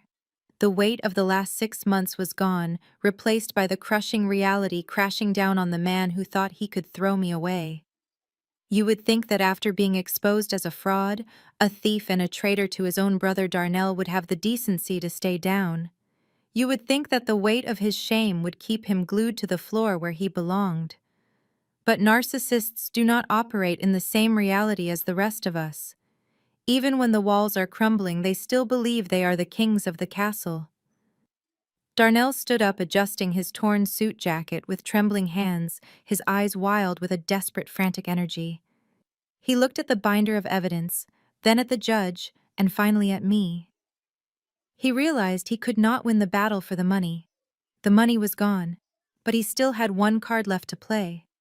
Or so he thought. He clung to the one thing that had always defined his status in Atlanta: the mansion, the 10,000 square foot symbol of his supposed success. "Your Honor, this is ridiculous," Darnell shouted, his voice cracking. "She is spinning fairy tales about shell companies and charities, but there is one fact she cannot change. That house on Oak Creek Drive is in my name. The deed says Darnell Williams. It is my property. And if she thinks she is going to live there while I rot, she is insane." He turned to me, a sneer twisting his face, trying to summon the ghost of the authority he used to wield over me. "You are homeless, Keisha. Do you hear me? You and that brat are out. I want you off my property today. I don't care where you go. Go to a shelter. Go to your mother's. But you are not stepping foot in my house again. That is my house. I built that life. Me. Not you." The courtroom fell silent again, waiting for my reaction. Darnell was panting, his chest heaving. He thought he had landed a blow. He thought that by threatening my shelter he could trigger the fear that had controlled me for years. But he was looking at a woman who had already burned the bridge he was trying to stand on. I looked at the judge, who was watching Darnell with an expression of thinly veiled contempt. Then I walked slowly toward the witness stand, my heels clicking rhythmically on the hardwood floor. I stopped just a few feet from Darnell. I wanted him to see my eyes. I wanted him to see that the fear was gone. "Actually, Darnell," I said, my voice calm and conversational, as if we were discussing the weather. "You are right about one thing. The deed does have your name on it. But you seem to have forgotten how mortgages work. You see, the bank actually owns the house until you pay them back. And you haven't paid them in 4 months." Darnell blinked, confused. "So what? I will catch up. I always catch up." "No, you won't," I continued. "Because banks don't like toxic assets. When a loan goes into default, they sell the debt to the highest bidder. They want to get it off their books. And 3 months ago, when you stopped paying the mortgage to fund your escape to the Caymans, the bank put your note up for sale." I turned to the projection screen and clicked the remote one last time. A document appeared. It was a transfer of lien and a notice of default. The bank sold the mortgage note to a private investment firm called Nemesis Ventures LLC, I explained. It was a cash deal. Very fast, very quiet. Darnell squinted at the screen. "Who cares? So I owe some new company. I will deal with them." I laughed. It was a dry, humorless sound. "You really aren't keeping up, are you, Darnell? Look at the signature block for Nemesis Ventures." He looked. His eyes widened. His mouth opened, but no sound came out. "I am Nemesis Ventures, Darnell. I formed the LLC 6 months ago with the income from my federal contracts. I bought your debt. I own the mortgage. I am the bank. And since you are significantly in arrears and have made no attempt to pay, I exercised my right as the lien holder this morning." I took a step closer to him. "I foreclosed on you, Darnell. The deed you are so proud of is worthless. The title has already transferred. I am not trespassing in your house. You are squatting in mine." The color drained from his face so completely that for a second I thought he might faint. Jessica, sitting in the gallery, let out a sob. She realized what this meant. She wasn't just losing the money. She wasn't just losing the boyfriend. She was losing the roof over her head. I checked my watch. And since I am now the legal owner of the property, I have strict rules about who I allow on the premises. I do not rent to tenants who steal from their children. I do not rent to tenants who abuse their wives. And I certainly do not rent to tenants who commit federal wire fraud. I looked from Darnell to Jessica. "You have personal items in the house: clothes, toiletries, maybe some of those fake awards you bought for yourself. You have exactly 1 hour to remove them. 1 hour. If you are not off the property by noon, I will have the locks changed. And if you attempt to re-enter, I will have you arrested for criminal trespassing. But we have nowhere to go. Jessica wailed from the back. Her composure had completely disintegrated. She looked like a child, terrified and small. I looked at her, remembering the way she had smirked at me during Sunday dinners, the way she had criticized my parenting, the way she had slept in my bed. "Figure it out, Jessica," I said, throwing Darnell's own words back at them. "You are smart. Or maybe you aren't. Maybe that is why you had to steal my husband to get a life. But that life is over." Darnell looked at the judge, desperate for salvation. "Your Honor, she can't do this. This is illegal eviction. You can't just throw people on the street." The judge leaned forward, clasping his hands together. He looked at the documents on the screen, then at Darnell. "Actually, Mr. Williams, looking at these foreclosure documents, it appears everything is in perfect order." Mrs. Williams followed the letter of the law. "You defaulted. She bought the note. She foreclosed. It seems you are indeed, as she put it, squatting. I would suggest you use that hour wisely." Darnell slumped against the table. He looked around the room, seeing only enemies. His mother was weeping. His brother was in a holding cell because of him. His wife was his landlord. His mistress was a liability. He had nothing. The empire he had built on lies had turned to dust in less than an hour. But I wasn't done. There was one final piece of business, one final hammer to drop. I gathered my papers and placed them back in the black binder. I picked up my purse. I looked at Maya, who was watching me with awe. I walked over to her and held out my hand. "Come on, baby," I said softly. "Let's go home. Our home." We started to walk toward the double doors at the back of the courtroom. The gallery parted for us, people looking at me with a mixture of fear and respect. I held my head high. I felt lighter than I had in 10 years. Darnell watched us go. He was defeated, but he was still free. He probably thought he could claw his way back. He probably thought he could scam someone else, find another woman to use, another brother to betray. He didn't know that the clock had run out on more than just his marriage. Just as I reached the back of the courtroom, the heavy double doors flew open with a loud bang that made everyone jump. Darnell flinched, looking up with hope, perhaps thinking it was his high-priced lawyer coming to save the day. But it wasn't a lawyer. Standing in the doorway were 4 agents in windbreakers with bold yellow letters on the back. FBI. Behind them were 2 officers from the IRS Criminal Investigation Division. They weren't looking at me. They were looking past me, their eyes locked on the man at the plaintiff's table. One of the agents stepped forward, flashing a badge that caught the courtroom lights. "Darnell Williams," he barked, his voice commanding the room. Darnell stood frozen, his hands trembling by his sides. "Yes," he whispered. The agent walked down the aisle, passing me without a glance.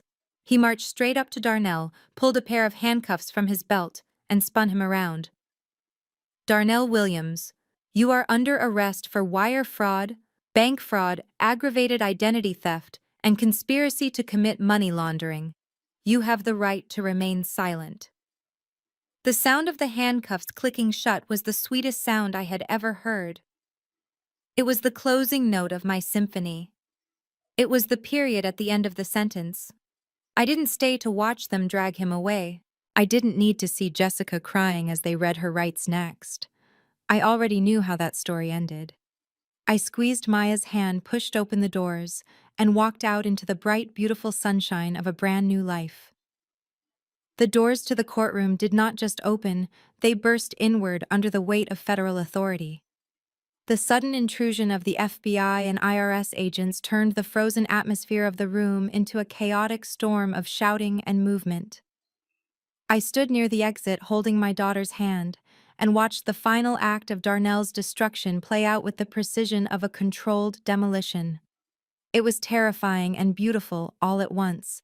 Darnell, who had spent his entire life believing he was the smartest man in the room, finally realized he was the prey. He tried to back away, stumbling over the chair he had knocked down moments earlier. He held his hands up in a pathetic gesture of surrender, his face slick with sweat. "Wait," he stammered, his voice cracking. "There is a mistake. I am a businessman. I can explain everything. I need to call my lawyer." The lead FBI agent, a tall woman with eyes like flint, didn't even slow down.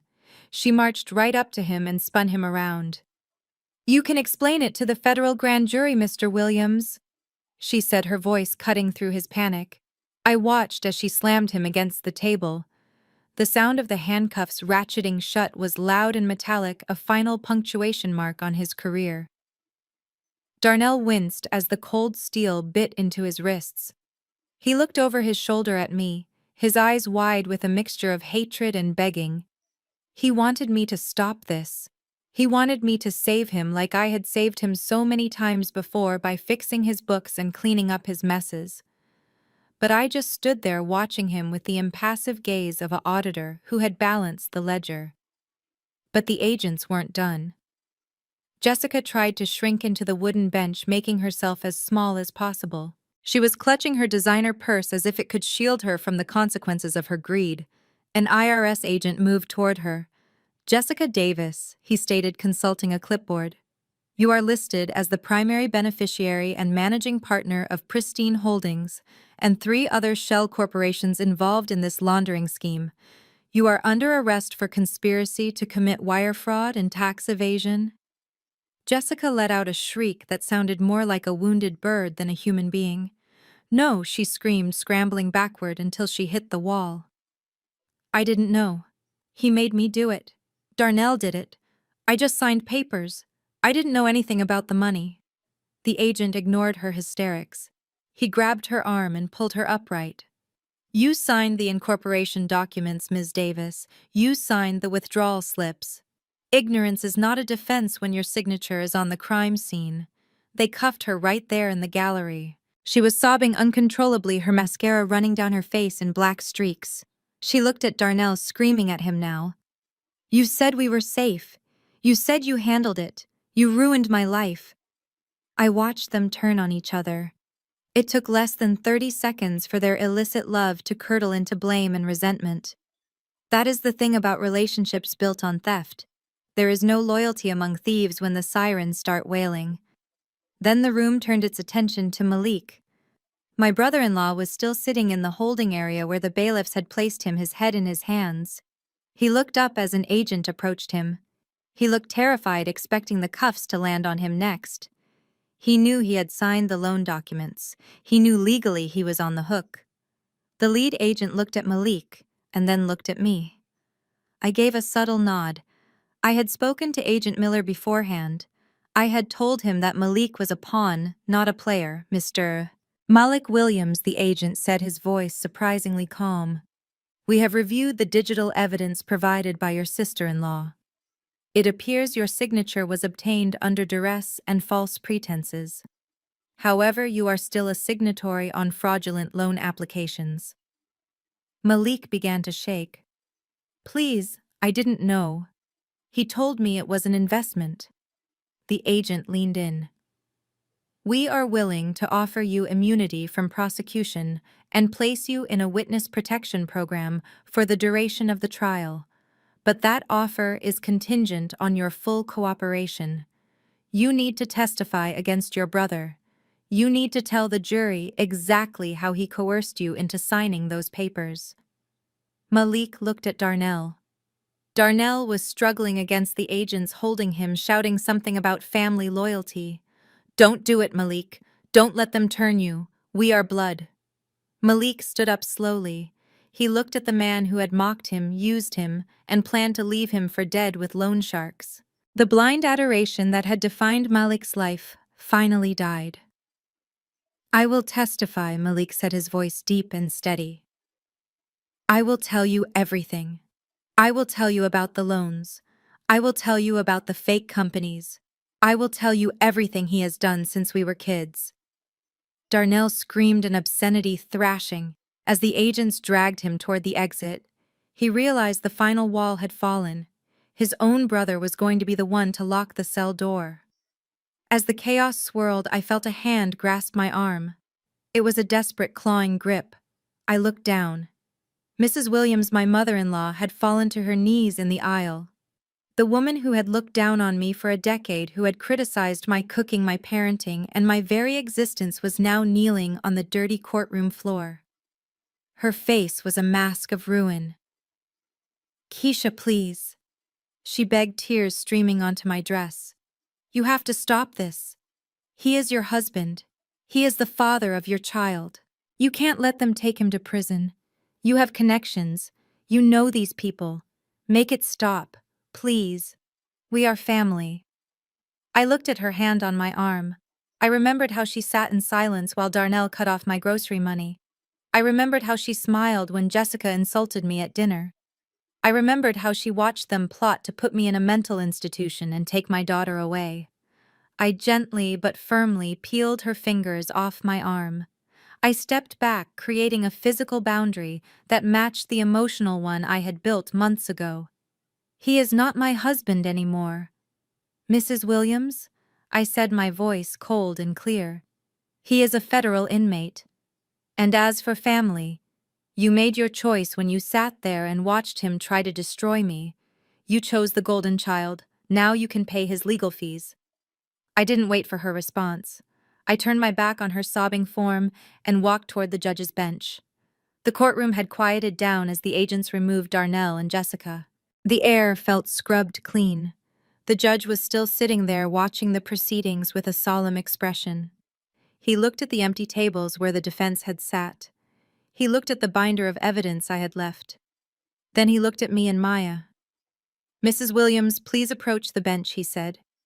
I walked forward, holding Maya's hand. Given the extraordinary events that have just transpired, the judge began, his voice echoing in the large room, and the overwhelming evidence of criminal activity and conspiracy to harm a minor on the part of the father. "I am issuing a final ruling immediately. I see no reason to drag this out." He signed a document with a flourish of his pen.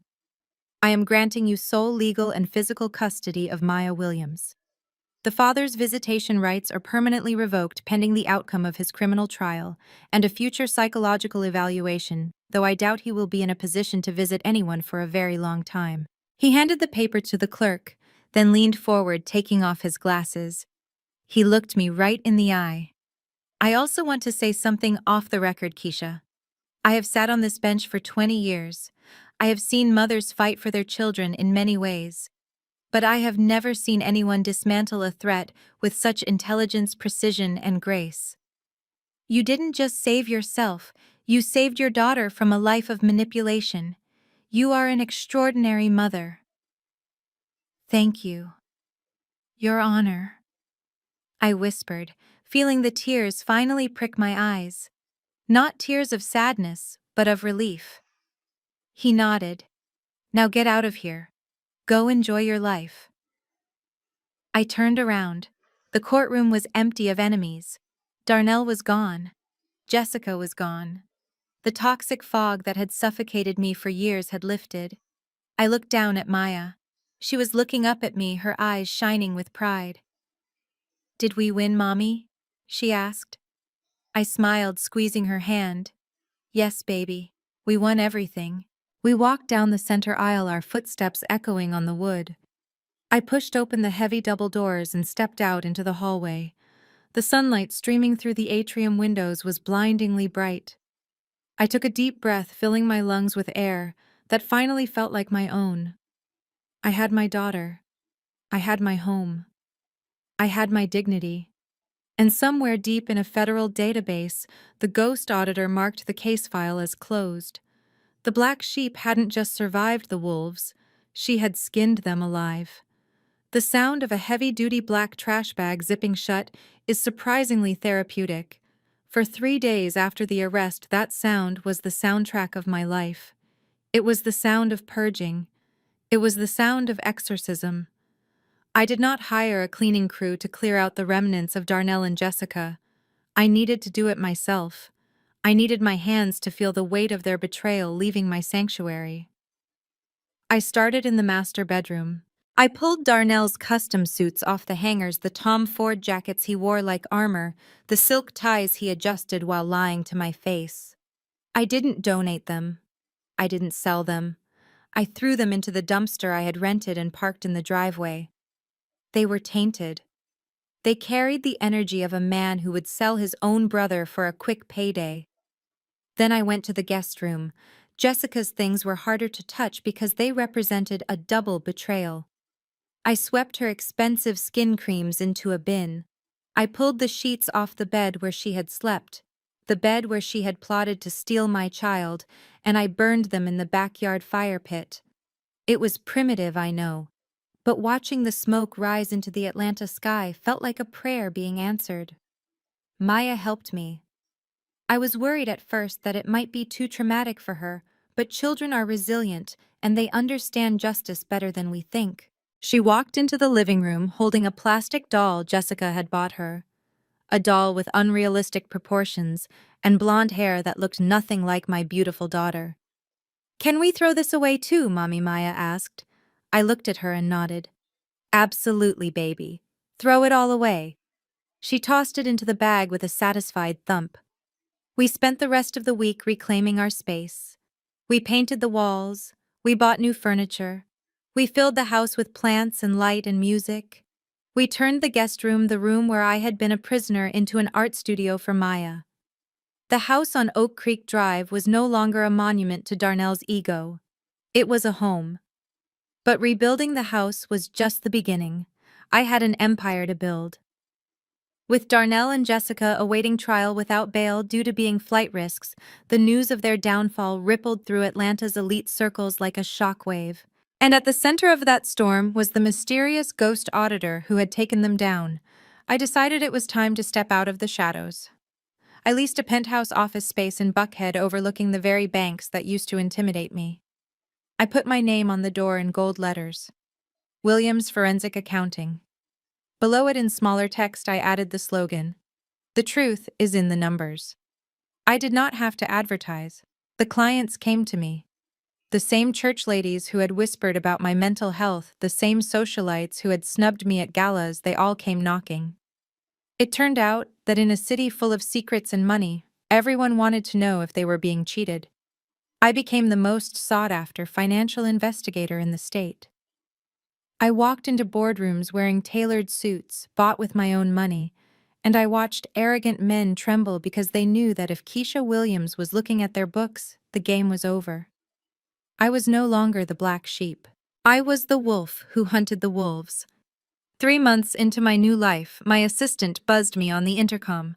"Keisha, you have a collect call from the federal penitentiary in Atlanta. It is an inmate named Darnell Williams. Do you want me to block it?" I paused, looking out the window at the sprawling city skyline. I spun my chair around. "No," I said. "Put him through." There was a click, and then a robotic voice announced the call. Then silence. "Keisha." His voice sounded small, broken. The arrogance had been stripped away by 3 months of stainless steel toilets and prison food. "Hello, Darnell," I said, signing a document on my desk. "I need help, Keisha," he whispered. His voice was raspy. "The public defender they gave me is an idiot. He says I'm looking at 20 years. He says the evidence is overwhelming. I need a real lawyer. I need a Cochrane-level defense." "And what do you want me to do about that?" I asked. "I know you have the money," he pleaded. "I know you bought the debt. You have the assets. Please, Keisha, just a retainer. I will pay you back when I get out. We were married for 10 years. Doesn't that mean anything?" I leaned back in my chair, feeling the leather against my skin. "It means I know exactly who you are, Darnell. And yes, I do have the money. The firm is doing very well, but I have allocated those funds elsewhere." "Allocated?" he asked, confused. "To what?" "To therapy," I said. "Extensive top-tier therapy for Maya. To help her process the trauma of her father trying to gaslight her mother into an asylum. And to a college trust fund to replace the one you stole.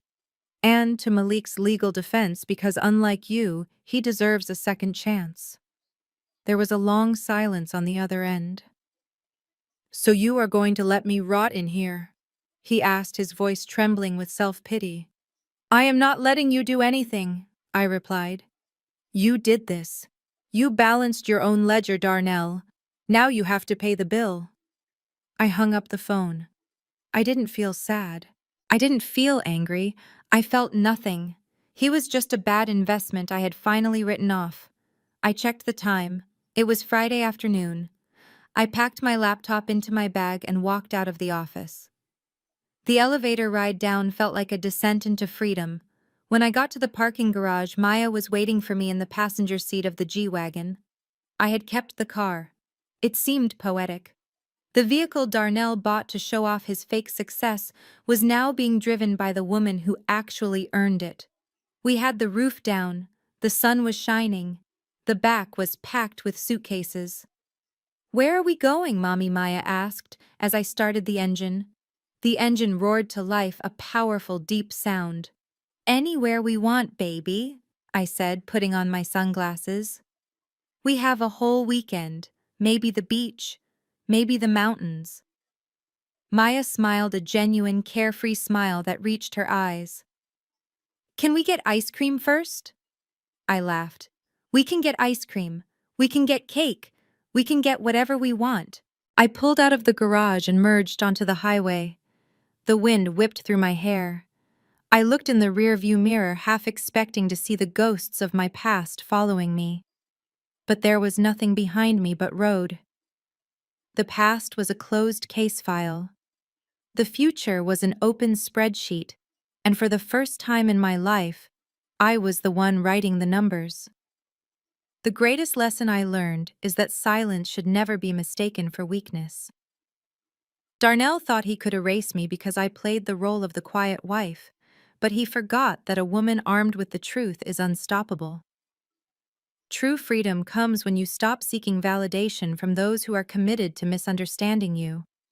Financial independence was my shield, but my self-worth was the sword that finally cut me free. Never let anyone treat you like a liability in your own life. You are the asset. Have you ever had to rebuild your life after a deep betrayal? Share your story in the comments below, and please like and subscribe to join our community of survivors.